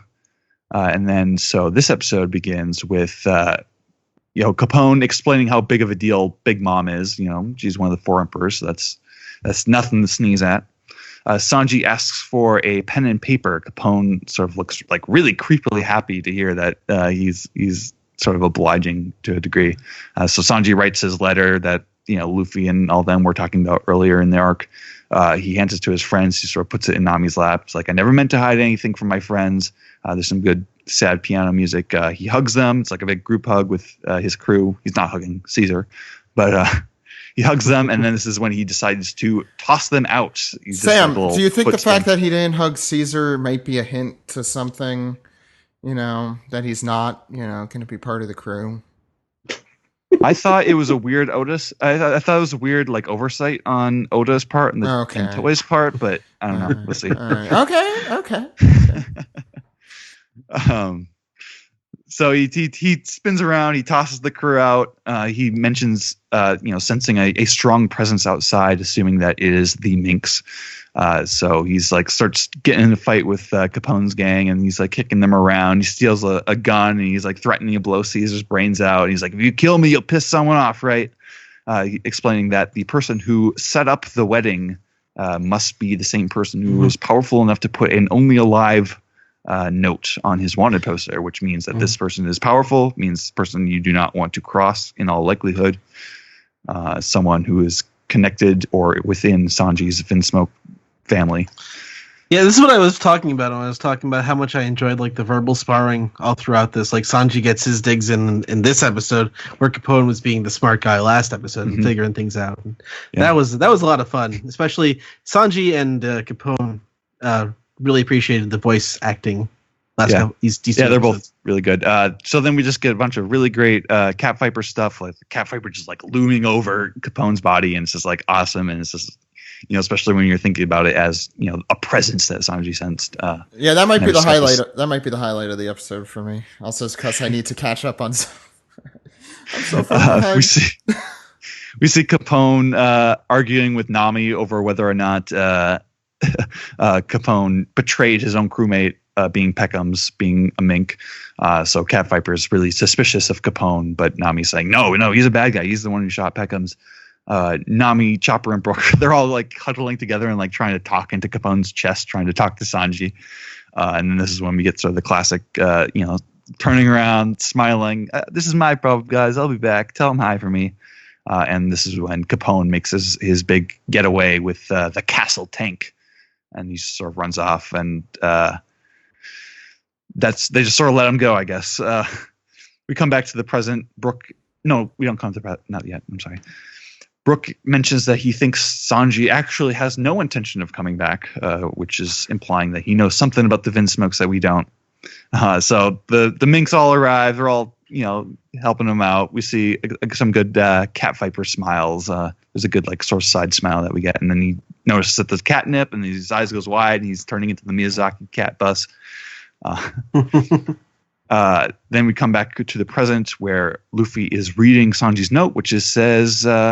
Gotta go see a woman. And so, yeah. Luffy's just like, so he's getting married? Does that mean he's going to bring his wife to join the crew? And they're all sort of discussing what could possibly come of this. Robin has a vague memory of the Vinsmoke name, but she's not entirely sure.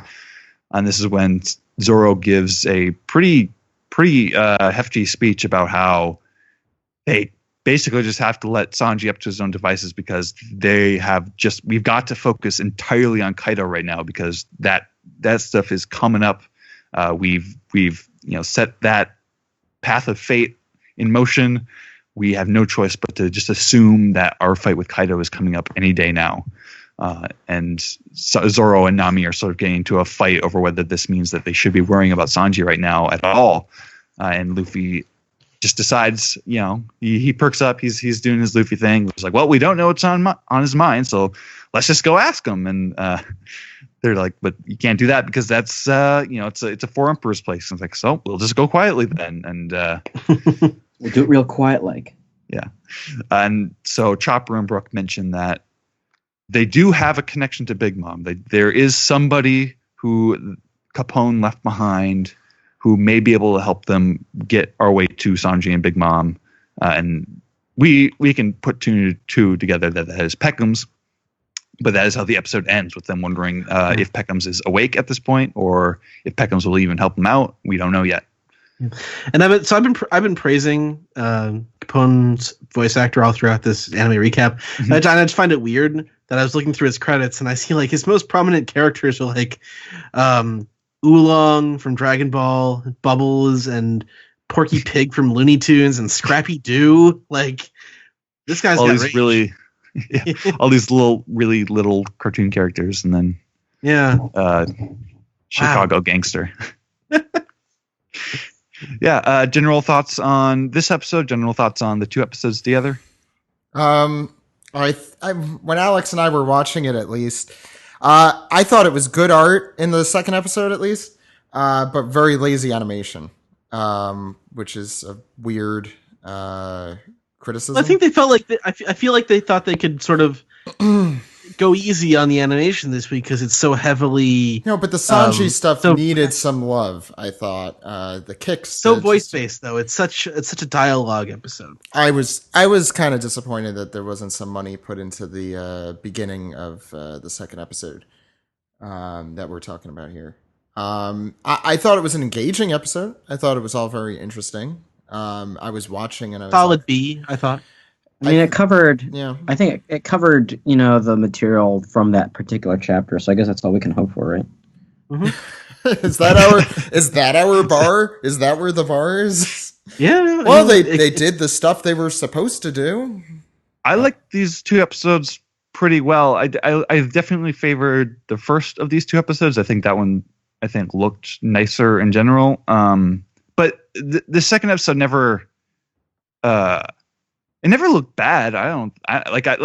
Compared to even stuff that we've already seen in this arc, like towards the middle, there were a couple episodes that I was really not super in love with in terms of like how nice they looked or how quickly they looked like they were put together. This is not one of those episodes. This is like, baseline. Like this is what I want One Piece to look like at like the bare minimum. The first episode of these 2 being a little higher up, in my opinion. So sounds like a valid opinion. So it sounds like not too many opinions floating around here. So I guess that means that just about does it, and we can probably move on to the next segment. Do you guys agree? Sure. You know what? I'm okay with it. I'm okay. All right. Thank you, Sam. All right. Thank you.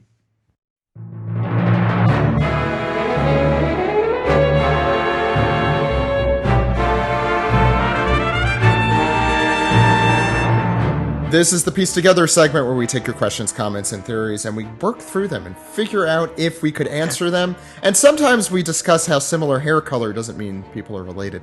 Why don't we start with friend of the podcast, Liam Tasker, who asks, with Sanji's backstory coming back in a big way, it got me thinking about the other Straw Hat backstories.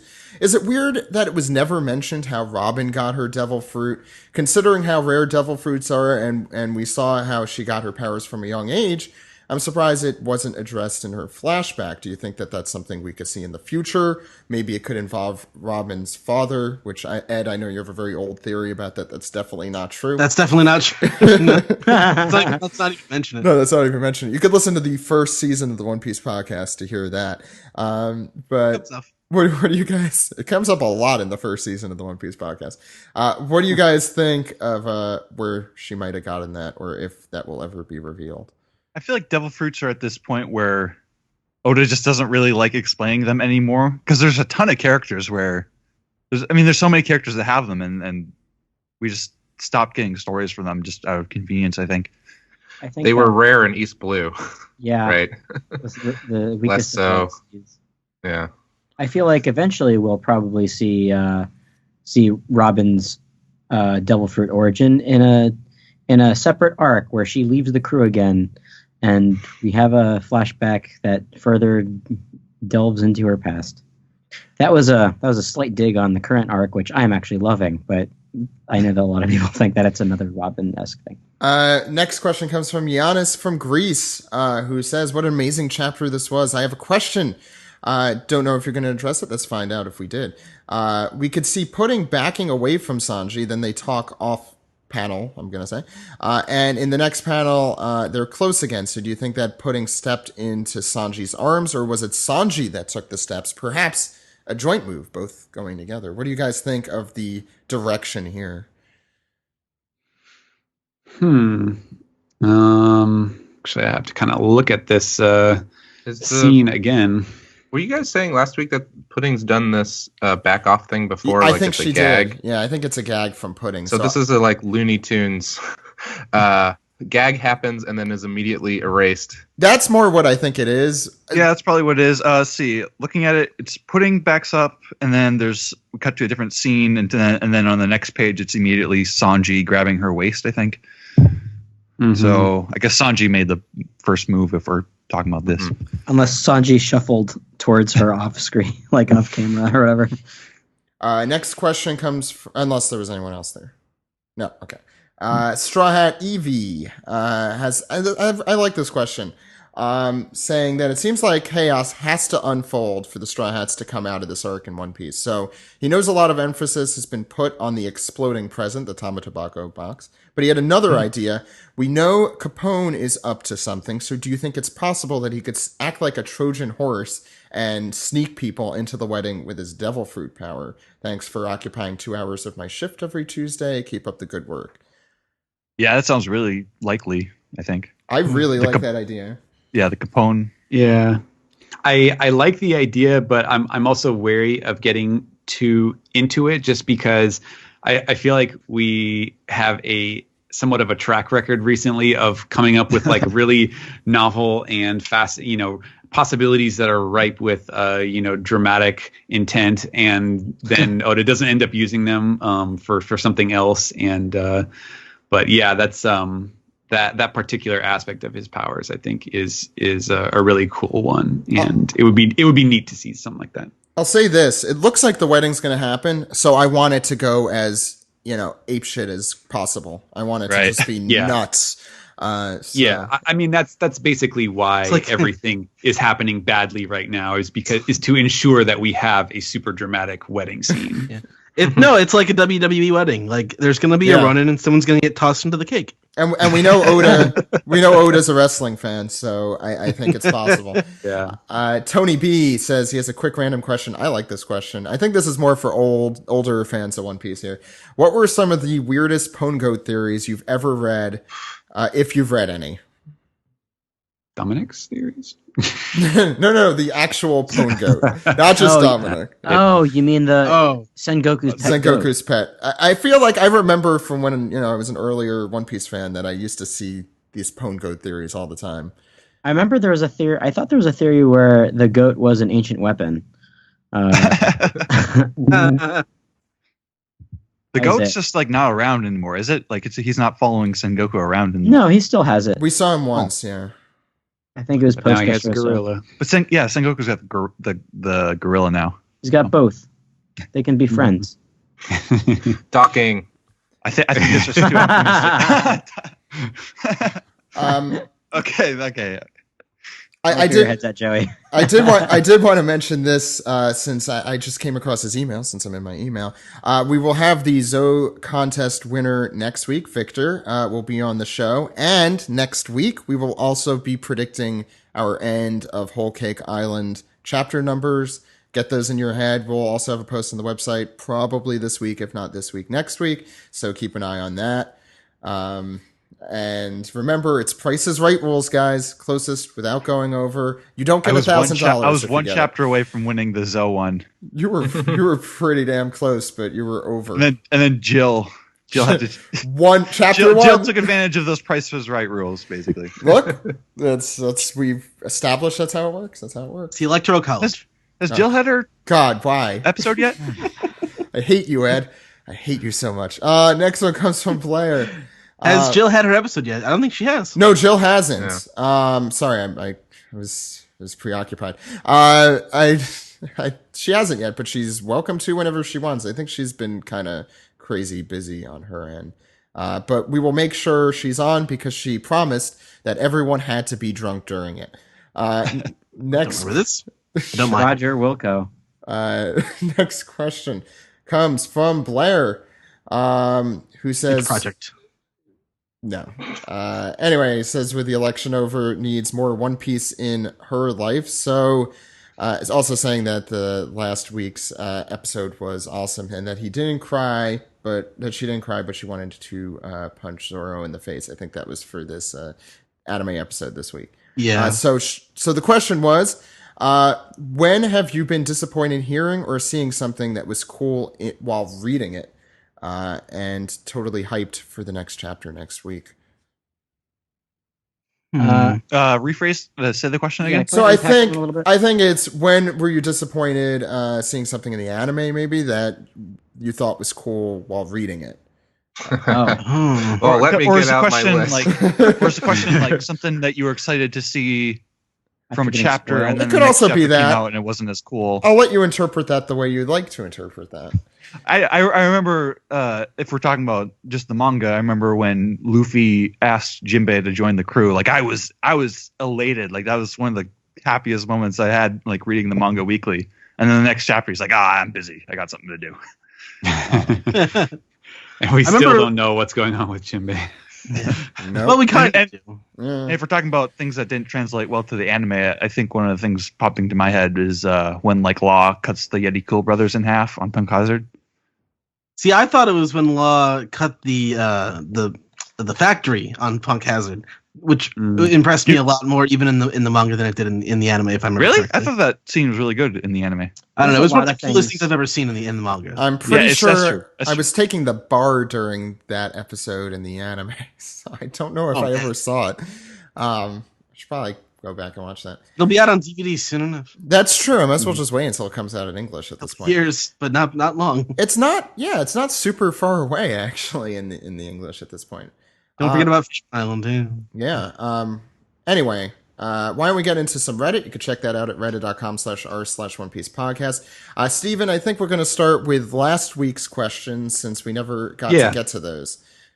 Yeah, we've got a decent amount between the two threads, so hopefully we'll get to most of the questions here.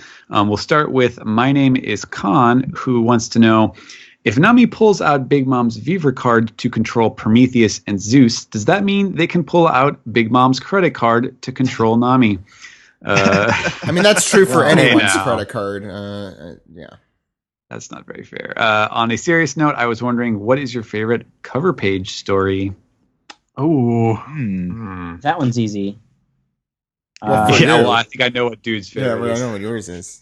Yeah, mine is guys. Come on, it's obviously Caribou. No. Mine's the Django cover story by Miles. And everyone knows mine. I'm trying to remember. You guys all know mine. Right? I have sympathy for Gadatsu. I actually really love Gadatsu's. It is a really good one. I'm leaning towards Gadatsu's. The CP9 one's pretty good. I'll go bowling. Guys, someone say the one that I like and also have that opinion. No, you know which one. Enarus. Enarus. Enarus, yeah. Moon. Check out the One Piece connection if you haven't. Go ahead. Yes, go outside and stare at the supermoon. I haven't seen it yet. It's been all this time. These are the sacrifices that Zach makes for this podcast. I think I feel like they're kind of maligned a little bit, but I like the Decks of the World a lot because I even though they're not full stories, I like being able to kind of check in with like a lot of people and. Well, I always like those chapters, like those 2 chapters after like Enies Lobby, where we're going through the different people. Mm-hmm. Oh yeah, well those are usually amazing. I mean that's what the Decks of the World is now, basically. Yeah, I really liked that series. I was a little critical. I was a little harsh on this most recent one just because it seemed a little unnecessary, but a little soon because the first one after the time skip was cool because we got to see what they all look like older, and like there's some people who were kids during 2 years ago and now they're like teenagers and people who we thought were dead maybe. Right. So Clay. So does the super moon look any different than the regular moon? It's massive. It's huge. It's really is it like that obvious? Yeah. Oh God, I saw it last night. It's amazing. Why am I recording a podcast? We saw it last night. Alex and I saw it we thought it was on Saturday night, and it looked exactly the same. I thought. Anyway, it was huge yesterday. I saw it yesterday. I don't know. I looked yesterday. It looked the same. Maybe it's because in New York, all of the light just gets sucked out of it. New York. Yeah. I was talking to my dad about it today because he's an astrophysicist, and I was like, "Yeah, what's the deal?" I told him that I saw it last night. It looked just really bright and pretty clear, and he's like, "Yeah, well, it's just it's." I think he said it was like 30% bigger in diameter or something like that. I don't know. I know it's on Neil deGrasse Tyson put out this really sarcastic tweet. Yeah, it's 16% bigger. Who cares? And it's like, come on, don't take the magic from us. I'm sorry, dude. Did you say your dad was an Australopithecus? Yes, my dad is an ancient. My dad is unfrozen caveman lawyer. What's the next question, Stephen? Oh man, I loved this movie going to high school.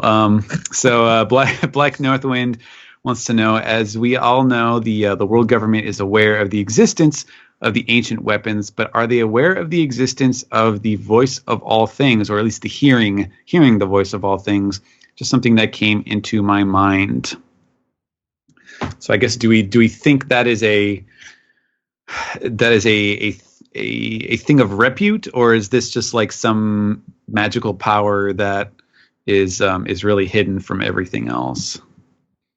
Has anyone been mentioned to have it really than Gold Roger? I mean, Zoro kind of like a little bit. They referenced it when he heard the voice of the steel, but we're asking if the voice of all things is a hockey thing or not, or something else. No, if the world government is aware of it. Oh. Well, no, the voice of all things is not a hockey thing. I'm pretty sure. I'm thinking it's like the Super final hockey. form of hockey or something. I have super hockey. It's the super moon of hockey. Yeah, exactly. Super hockey, supermoon. I don't know. Yeah. I always had this like theory that Zoro had strong observation hockey for inanimate objects, which would like reflect well on his sort of antisocial demeanor. He certainly has that. That's funny, but I don't really mean that as a joke. But look, then, there's many disorders. It's never really come back up. So. Yeah. Mm-hmm. We'll go on to Orange Shades, who wants to highlight a quote from Garp in chapter 588 as it relates to Luffy facing down Big Mom's army. Roger stood his ground and didn't run. Did he want to die? Running is fighting too.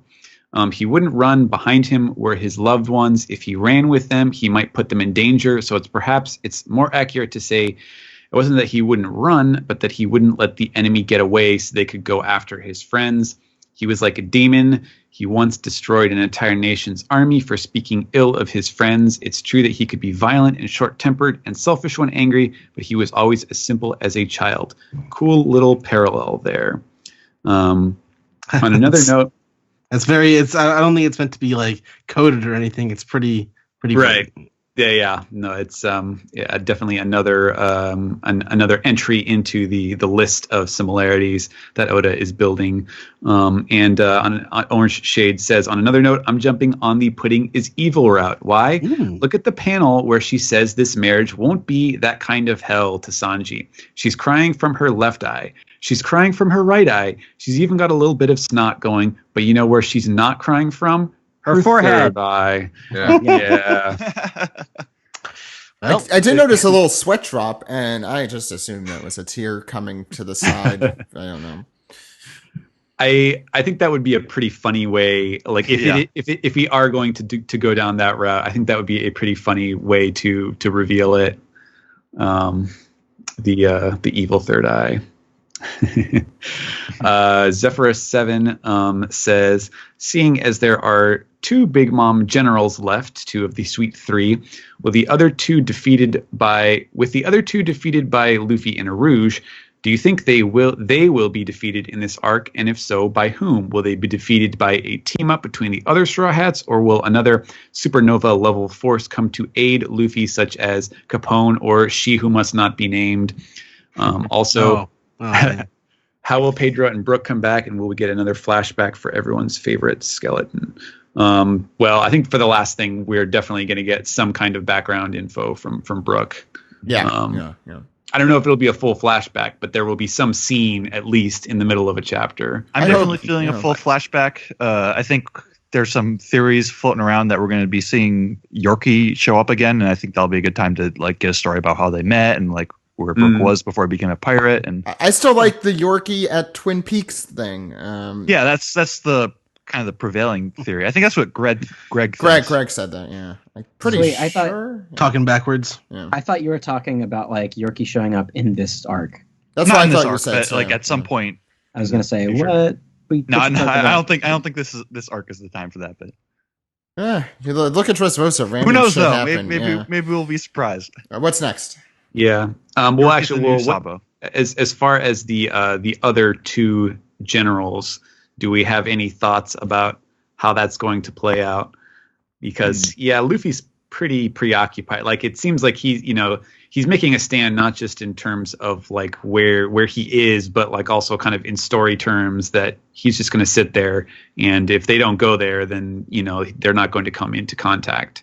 Well, for one, like I think like unlike the person that Rouge fought and probably killed, like I don't think Cracker's just like gone for good. Like he'll wake up one day and he'll be a part of the Sweet 3 again. Yeah, but I think his defeat. I mean, that's if there's one other critical sin that Oda made in Dressrosa, it was the fact that he actually had some of these sub-villains come back briefly after they had been defeated. Because I think it's usually like the kind of the rules of engagement are, if somebody gets beat up, okay, I'm not going to show them dying, but they're not going to come back and bother us throughout the rest of the arc. So yeah, like Kumadori never came back and tried to fight. Right. I don't know. We'll go on to the Dr. Monkey, who also mentions, as far as trusting pudding, says, I feel like the panel showing Big Mom's daughter, who loves mutilating teddy bears, was put in to show that all of Big Mom's kids are a bit unstable, maybe to foreshadow Pudding putting on an act. I believed Pudding was a good character before, but now I'm not so sure. What do you think? Yeah, Lola's pretty nice. Yeah, and so is That's the thing, yeah. Praline. Yeah. Mm-hmm. Yeah. Where's the teddy bear girl from? That was Anana, the little girl who wanted the knife to pop the balloons. Oh, I see her. Right. Yeah, in the recent chapter. Yeah, I think there's gonna be some good, some bad people in here. Yeah, I'm is kind the of thing. on the Pudding's a good guy side right now. I keep going back and forth. It seems like Oda has depicted a variety of character personalities for the kids. And which I think makes sense to the fact that Big Mom's probably not going to be like a real antagonist by the end of the arc. Well, we'll see. And Dr. Monkey continues. Hope to see some of you guys at the Kabuki screening later this month.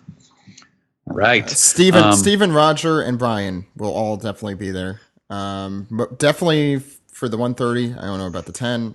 But yeah, hope they see you there. Hope you see them there. Mm-hmm. Ogru wants to know, has a few questions, but I'm going to pick out the one here that we haven't really covered. Do you think that, this is kind of reviving another old question, but do you think that Sanji will eventually hit a woman in this arc? I'm assuming Pudding is evil and that he knows she is lying from her fake tears or can sense no emotion from the fake eye. We know Sanji is extremely perceptive since in chapter 712, he was able to call Violet's bluff from her eyes and tears, which he said he would not doubt. Also, in chapter 680, Sanji rushed in because he heard Tashigi's tears falling. I hope he doesn't hit her, but I do see her becoming violent potentially if he rejects her. The only problem I have with this is that those are both examples of Sanji believing tears that were true. I don't think we've ever seen a case of him being like holding fast against false tears. Yeah, he was just guessing. Well, I mean, like, actually, that's not a bad point. Like, if she is harboring false intentions, then, like, and let's assume that he knows that just by having his, like, weird sixth sense, and he's just going along with it because, like, okay, well, this is the way to go. He's doing his Sanji secret agent thing. Of course, this is just me, like, wanting this to happen.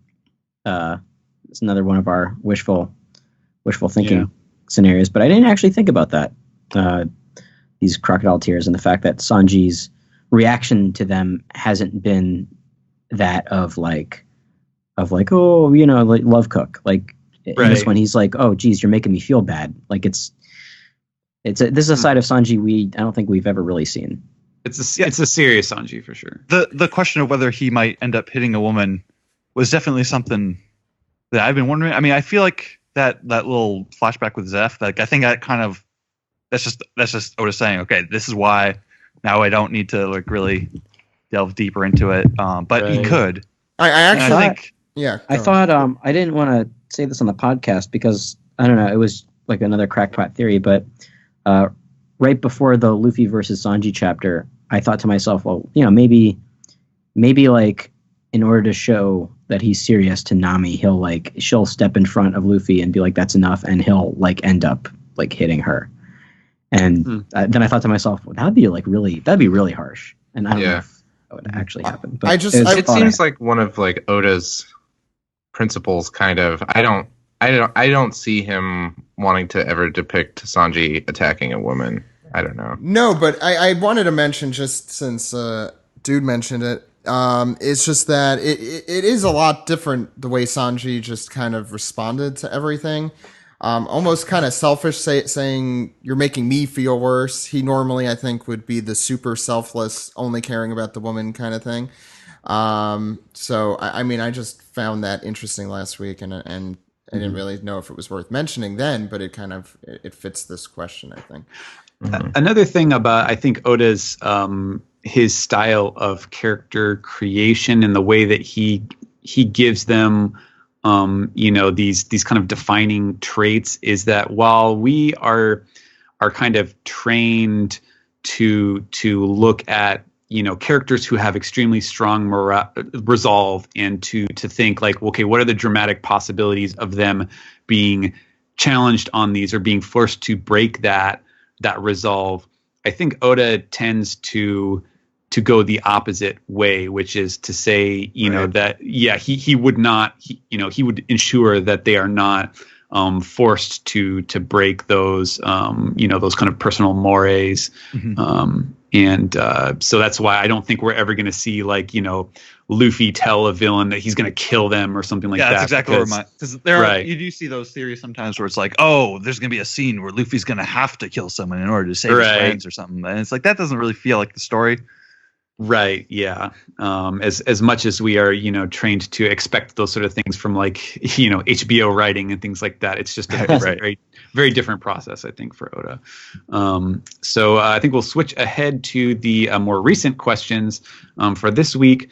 And we'll start with Endangered Big Cats, who wants to know, how can the fans get Viz to change the New World subheading on the volume covers when they head into Big Mom's territory on the 83rd volume? At this rate, that's what we'll get for the rest of the series. Guess what? That is what you're getting for the rest of the series. Unless I feel like they could change it at Zoe. It's a clean change. Call your congressman. Yeah. Yeah, exactly. I'm sure they're not getting calls for anything else. I would say, if you're really that concerned about it, try either tweeting at or respond to like survey questions or something for like Shonen Jump. I'll tweet it right now. Yeah, or at I don't know about Viz Media account specifically, but the Shonen Jump people talk about this stuff a lot. The different editors that work on that. I feel like I've gotten responses when I've tweeted at the Viz Media account. We asked them when they were on the show years ago, like but they could change their mind. Maybe. Right. I mean, Zolo's still in there, so I'm a little worried about that. Not to rib them about that, but I don't know. But that goes up to like Oda level of approval. I feel like they're doing it now for consistency's sake. It's like we're not going to know when it starts or ends, so we gotta just roll with New World for the rest of it. I'll just speak for myself. I am very happy to get very nitpicky at Viz about stuff just for my own.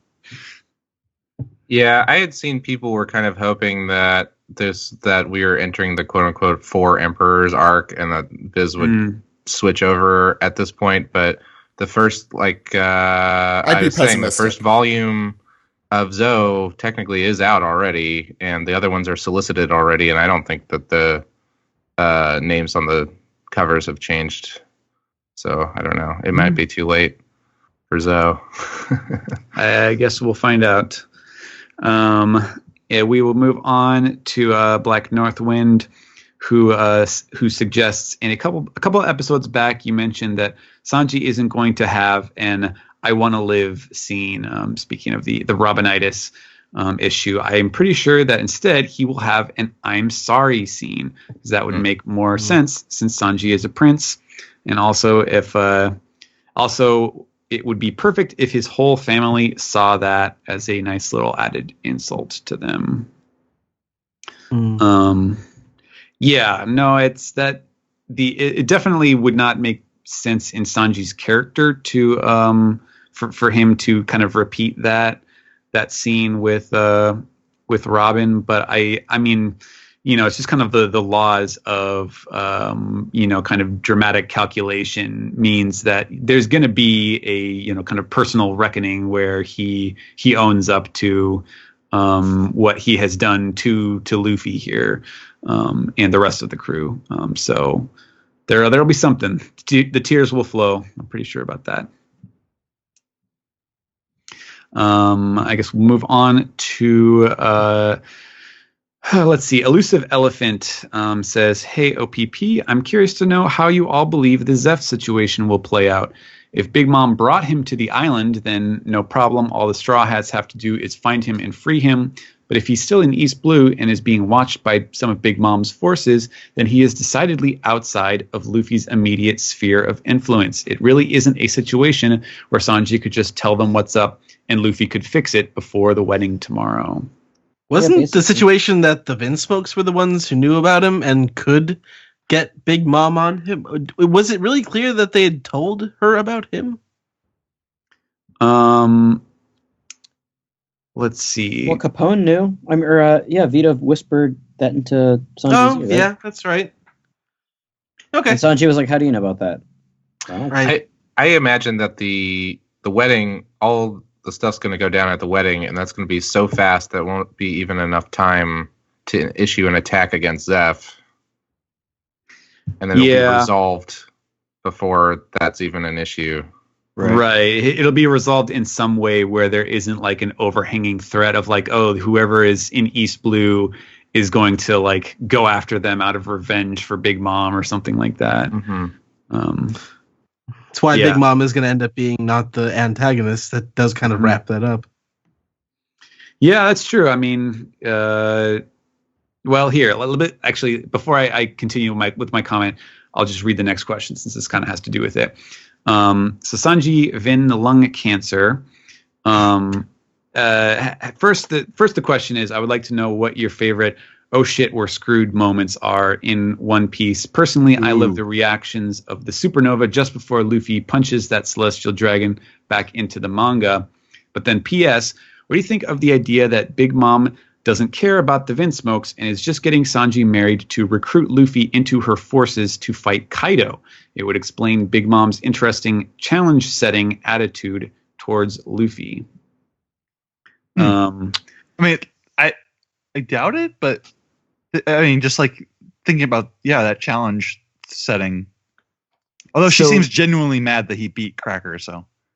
Yeah, the thing that I was going to say about Big Mom and Luffy is, and specifically about Big Mom's goals, is that she has this own goal, which is about, the bringing everyone to the table thing, and that ties into Caesar and the rebigulator. She's got such a humongous crew and alliance that I don't know why Luffy would change anything for her. Yeah, well, that's the thing is she wants, she wanted Caesar brought in to do this, this magical thing that's going to make her personal dream come true. And I don't think that Luffy necessarily factors into that, but he may not necessarily be a clear in total opposition to that coming true.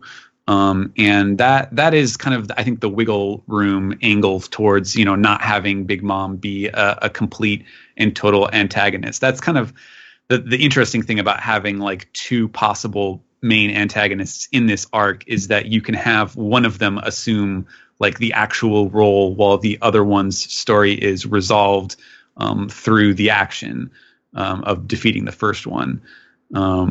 But yeah, I don't necessarily see that there's like a direct Big Mom versus Kaido storyline being played up at this point. That's the thing about that. I don't know if anyone has any thoughts about the things are bad moments in One Piece. There's a lot of those. Not necessarily in the vein of Luffy punching that celestial dragon, but well, like Eneru, I mean, getting that's his own shit. The Eneru face, the Eneru face. or the Galila like being amazed during the Ennis Lobby raid, and they're like watching Zoro just like kick ass and like he's not even the captain. Yeah. Or just last arc with Sugar, the face. Yeah. Great faces. True, but these are all like antagonists being like, oh no, I think this person is thinking more of like when things look bad for us. And that would be Water 7. I mean, that's when things looked absolutely at their worst. Or when they're trapped in Alabasta. Or when they're all thrown apart. Skypia. Shabari. I think the Alabasta, Skypia, Water 7 era, like they like Oda really had that sort of like desperate situation thing down for a while. The end of Shabari is the most desperate situation. Oh, yes, absolutely. Yeah. They still like felt kind of like small fish in big water, because I out think of their depths. When I think desperate situations, I usually do think of like Skypia and like their way of getting to that bell is to cut the beanstalk down so that they can like ride it up, so they only have like one shot, and it's like. Those are good ones. Let's see. Does anyone here play Super Smash Brothers? Not really. I mean, yes. Everyone plays Smash Bros. A little bit. Vehemently. Never in my life. It's like the only game I play. Oh, really? Okay. All right. Well, good. We've got at least one expert on. Krako Cake Boss wants to know. Hey, boss. Hey guys. Hey Cake Boss. If the Straw Hats played Super Smash Brothers Melee, who would each of them choose as their main? Okay, Melee. Let's see here. God. Chopper's Luffy Pikachu. would like whoever's biggest. Let's see here. Oh yeah, he'd be totally into like King or Donkey Kong, right? Because he's So- Donkey Kong. gorillas. He's a monkey. I'm sort of into the Chopper and Pikachu, obviously. Yeah. No, I think Nami would choose. Nami might choose Pikachu because it's a cute thing. Yeah. Or would she choose Kirby. Robin would choose something Jigglypuff? cute. Oh no, Robin would definitely choose Jigglypuff. Okay. Yeah. Robin I would want choose to Jigglypuff. see Robin drawing a Jigglypuff. Oh, you know Yeah. who Luffy Captain likes Falcon. is Kirby because he can eat everything. Yeah, no, that's true. Oh, yeah, that's the one. Luffy and Usopp Kirby. would pick Ness or Ice Climbers, just a really complicated character. Yeah. Frankie would be Captain Falcon. Frankie would definitely he'd be Donkey Kong for sure. Oh, would he? Yeah, yeah, he'd be Donkey Kong. Zoro Zoro, guys. Zoro and Sanji would both pick. They would both pick. They'd either both pick Fox and Falco, or if we were going to be going the opposite route, Zoro would be a Marth player. Actually, What is happening right now? Zoro would be a Marth player, and I think Sanji might do Captain Falcon. Do we have any more Reddit questions? Sorry. Go ahead, Alex. All Go right. ahead. That's my All bad. right. Yeah, that's fine. I think that's all I can think off the top of my head. Okay, I guess we'll round this out with the Gentleman Bastard 12. Unfortunately, we don't have Brian on. Well, by the but- way, that's Ash from our website, Editorial Rater. Oh. Go ahead. Yeah. Wait, All Ash right. is King Cocoa Butter. Oh, I thought he was Gentleman Bastard. Am I wrong? That's how he No. applied to the site, so I thought it was. Mm. But no, this is on. You're thinking Well- of Twitter, and this is Reddit, so maybe he has two different Oh. names. I don't know. We'll find out when I get Yeah. responses yeah. later tomorrow. So, Gentleman Bastard 12 has this extremely important question. In Wedding Squanchers, Rick gives himself up to the Federation by pretending to be Jerry. Rick tells the Federation as Jerry that he likes licking disgusting, furry testicle sacks. So what are the odds that the Federation will give him a job doing just that? Only Brian has the true answer to this, but I think Brian, that'd be amazing. but at the same time, Brian wouldn't be able to answer this question for No. NDA reasons, probably. So I'm just sure. gonna say yes. I think that's clear. Sure. Yeah. that sounds Yeah. great. Yeah, I like love that. it. I love it. Mhm. That's a great One Piece theory. Yeah. Well, there is an actual One Piece question as well, which we can finish Reddit with. From Gentleman Bastard. I always assumed that Caribou was referring to Kaido when he said he wants to tell that person about Poseidon. But what if he was actually talking about Blackbeard? Will he somehow get a message to Blackbeard, and will that be what leads Blackbeard to Wano? I know there's a fan theory out there that Blackbeard will take Kaido's assumed Dragon Zoan, and this will happen after Luffy defeats Kaido, but will refuse to kill him. So is that what we will finally see when we will finally see post-time skip Blackbeard and learn about his strange body? He does have a strange body. I mean, if you're going for the plot line with the maximum chaos and dread, that seems like a pretty good one. I don't know anything about Dread. No, darkest timeline, Dread. some stuff. Yeah. He is the law. I don't know. I mean, I don't know specifically about how Caribou being talking about Blackbeard, how likely that is. I'm a little rusty on that storyline just because I haven't thought about it in a while. But I think for sure, Blackbeard showing up in Wano is particularly if we're going to finish with this Big Mom thing and then we're going to go to that, and it's like how much is left in the story after that point. That's a pretty good way to start really setting up end game stakes after for what happens post Wano. And so that seems like a pretty good starting point for how to move One Piece into the end game. I would have guessed that it might be Kaido, simply because we know that's where he's going now. Mm-hmm. But I don't know if that's as a result or whatever of like, was he already on Kaido's crew, or I don't remember Caribou's cover story very well. Actually, I should just reread it. Yeah. Anyways, that will wrap up Reddit for us. So, Ed, it's time to Peace the tweet. Yeah. What do we got on Twitter this week? First question comes from Metal Dragon 27. It says, Sanji's disgust in homies only grew worse in this last chapter, probably because he sees it as playing with food. The ultimate Sanji taboo. Oh, not a bad idea. Good point. Yeah. That is a really good point. Summer Otaku proposes a theory that they saw in a video by user Joyboy, one of the other YouTubers, that proposed that Sanji was actually talking to Chopper in the mirror over Pudding's shoulder last chapter. What do you think? I don't know. It seems very conspiratorial to me. It is One Piece. It's the one place where conspiracy theories sometimes make sense. Yeah.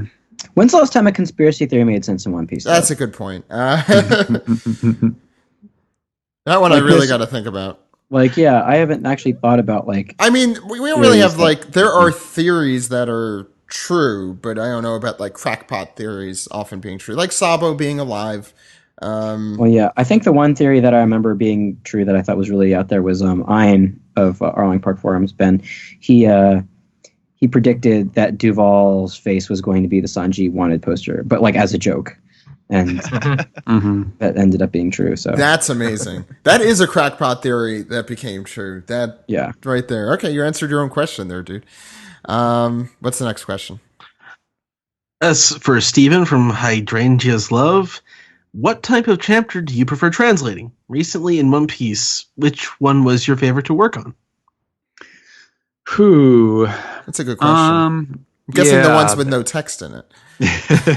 Well, I never get those. It's like Oda has a maximum of, like, you know, a single page with like one sound effect on it is the closest you can get to no text in a chapter. Otherwise, you still have tons and tons of sound effects, and you know, even the fight scenes, there's usually some kind of wordplay going on. So there's never usually like easy ones. So it ends up being kind of arbitrary things like, okay, how easy do the puns happen to be to translate? Like, how much do I like them when I'm done with them?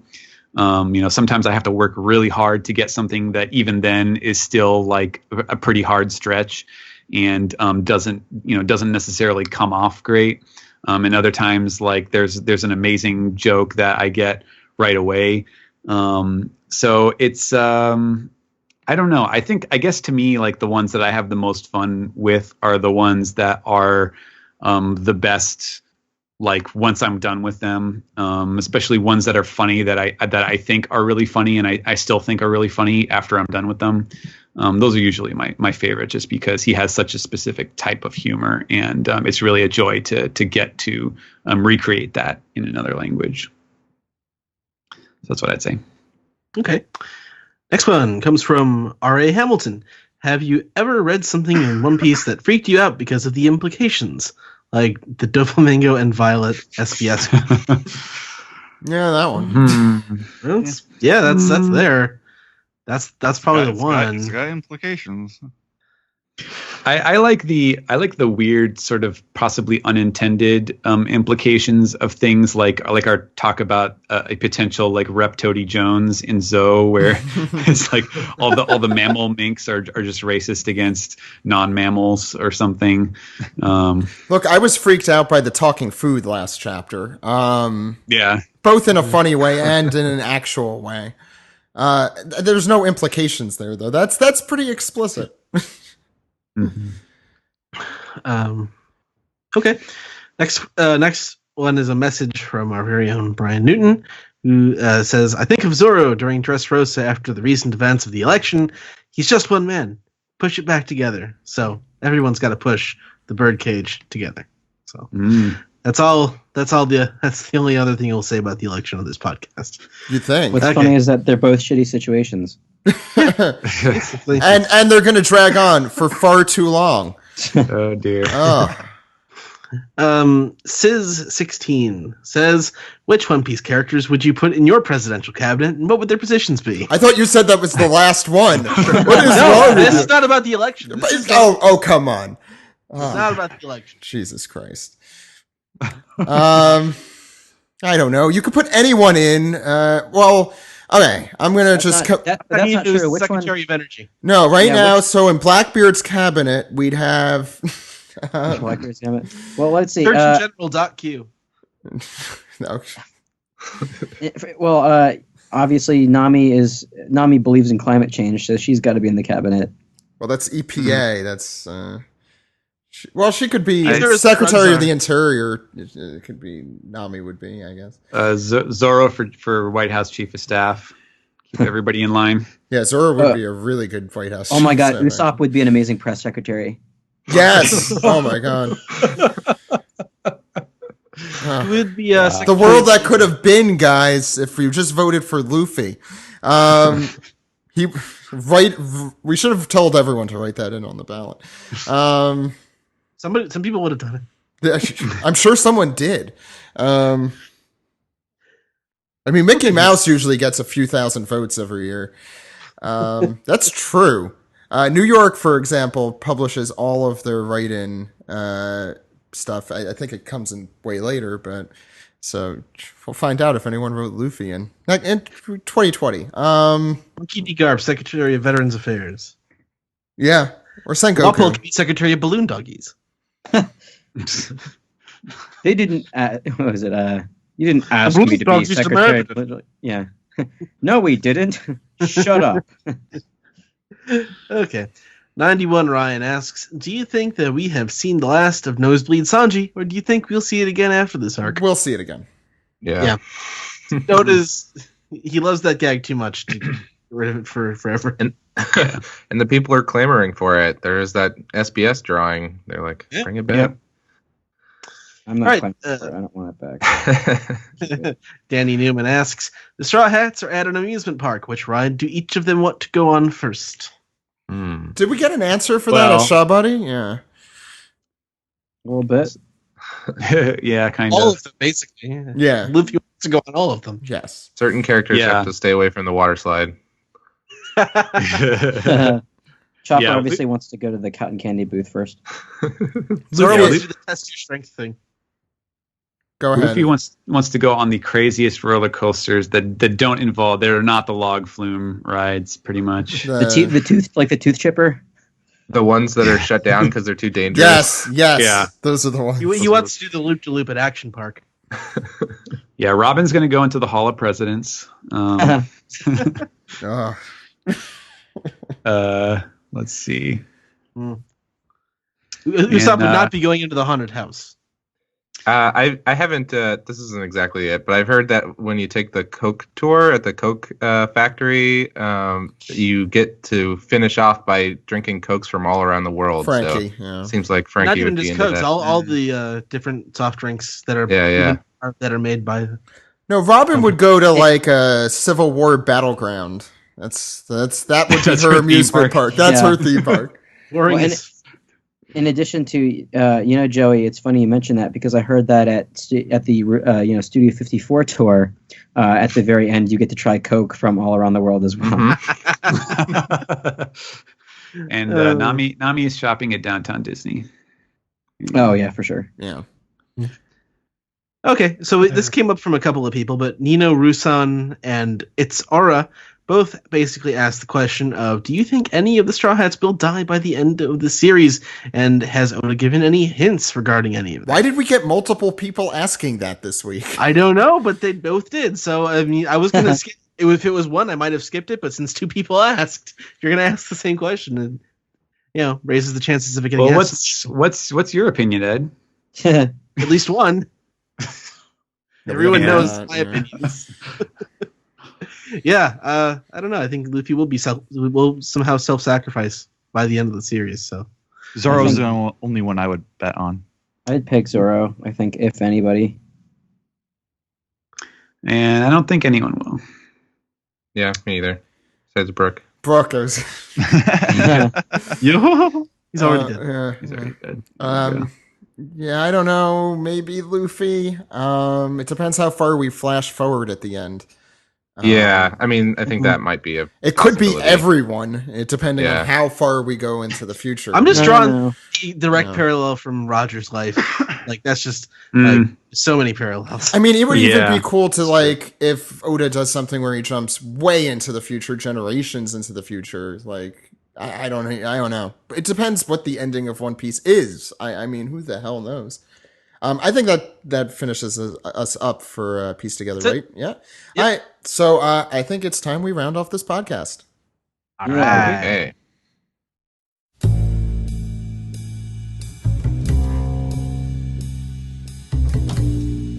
This has been the One Piece podcast for November 14th, 2016, episode 444. I want to thank everyone for coming on today. Great show. I just want to end, this has been a really interesting week and a pretty crappy year overall. I think most people could agree something crappy has happened this year. And I just want to let people know we're going to continue to be here. One Piece will continue to be here forever and ever and ever. And, you know, I'm looking forward to the escapism of it all, the fantasy, the fun, and just the general sentiments of One Piece, I think, are something I hope that people could take with them.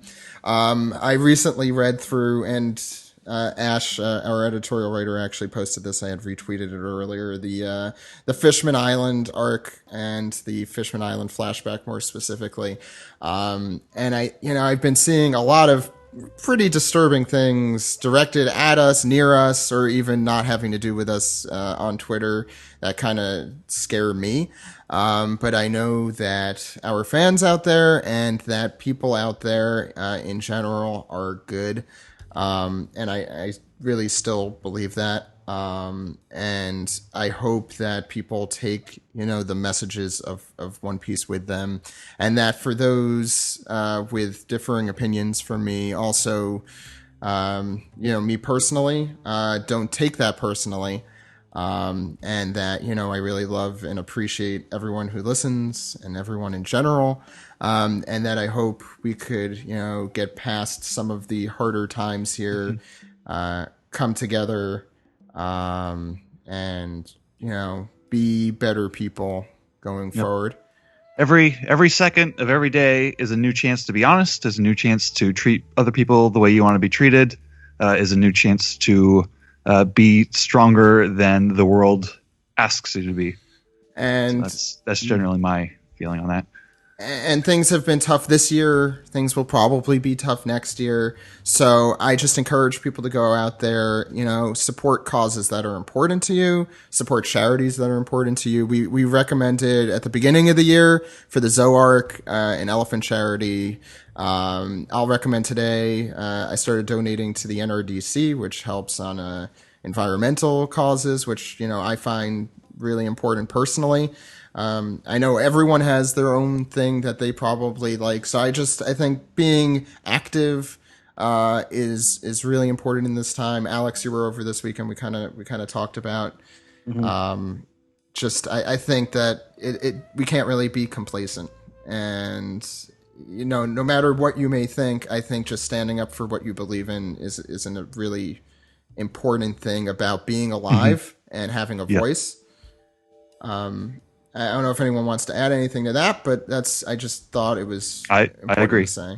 Yeah, if you have the means to help out, help out. There really shouldn't be anything stopping you from doing that. There are a lot of worthy causes out there. Find one that suits you. Yeah. And during this time, I really do appreciate everyone who listens to us and all of you guys and the podcast crew. It just it really helps. So. On that note, why don't we round off where people could find us? Joey, where could people find you? They can follow me on Twitter at JoeyWeiser or joeywiser.tumblr.com, where I post updates about what I'm doing, mostly in comics and stuff. I'm a cartoonist. I write and draw the all-ages graphic novel series Merman, about a little fish boy and his adventures. And volumes 1 through 4 are available in hardcover and digitally now, and volume 1 is available in softcover, and volume 2 is coming out this December.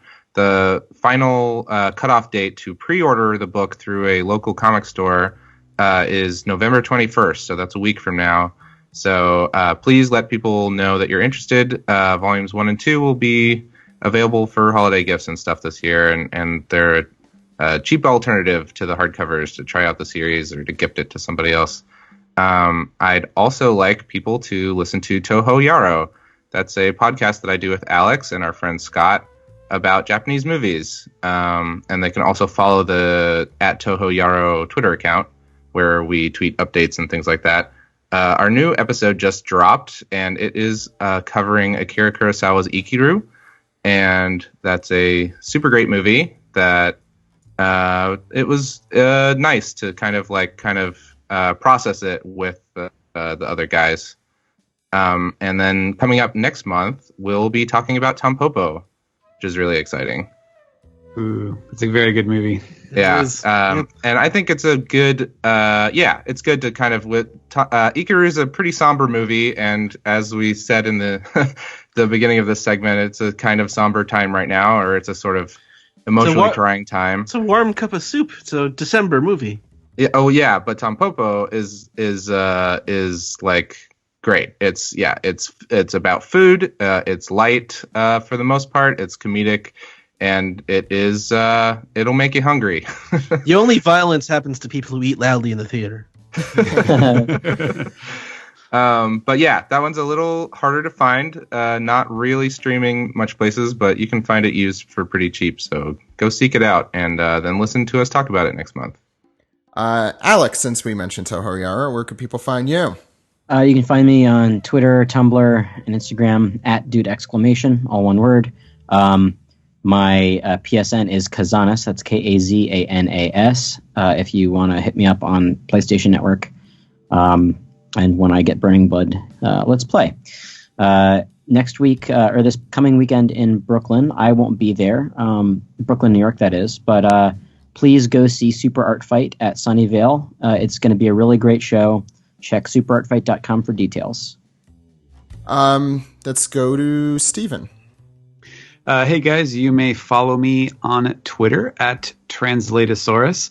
I guess I'll probably post about this sometime during the week, but I might as well mention here that, and I think I did mention this on the Patreon podcast a while back too, that I recently finished. One of the reasons that I was on vacation this past weekend was that I finished up a very grueling process of basically kind of supervising the translation for a new edition, a Hollywood film tie-in edition of all the Ghost in the Shell manga books, and kind of bringing them up to speed for the current conditions of the manga industry, because they're going to be unflipped and all these other things. And so I did a lot of stuff with that, which was super complicated and at times very difficult, but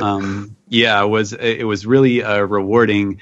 And actually, just now that I have finished up with that, I'm about to embark on the same process for next year's deluxe box set reissue of the Akira manga as well. Ooh. Wow! So, congrats! That's awesome. It's gonna be super awesome. I'm glad I waited to buy that manga because I will be buying that. It's it's kind of funny too, because it was actually announced several months ago that they were gonna put this out. It's like, I don't know, it's some anniversary edition, but that will also be the original, with all the sound effects and everything in the original direction, unlike the previous English versions of that. So I'm really looking forward to working on that. And it won't be out for a while, but keep those things in mind when you see them. much later. Oh, I really want that now. Steven, get the word. Come on. I highly recommend the Akira manga, by the way. Well, now I gotta wait until his comes out. What do I... Oh, I'll recommend it to you again later. Steven, can we just like meet up and you could just read it to me and I'll be like, Okay, story time. Story time with Steven. And of course, Sam, where can people find you? They can find me on the One Piece.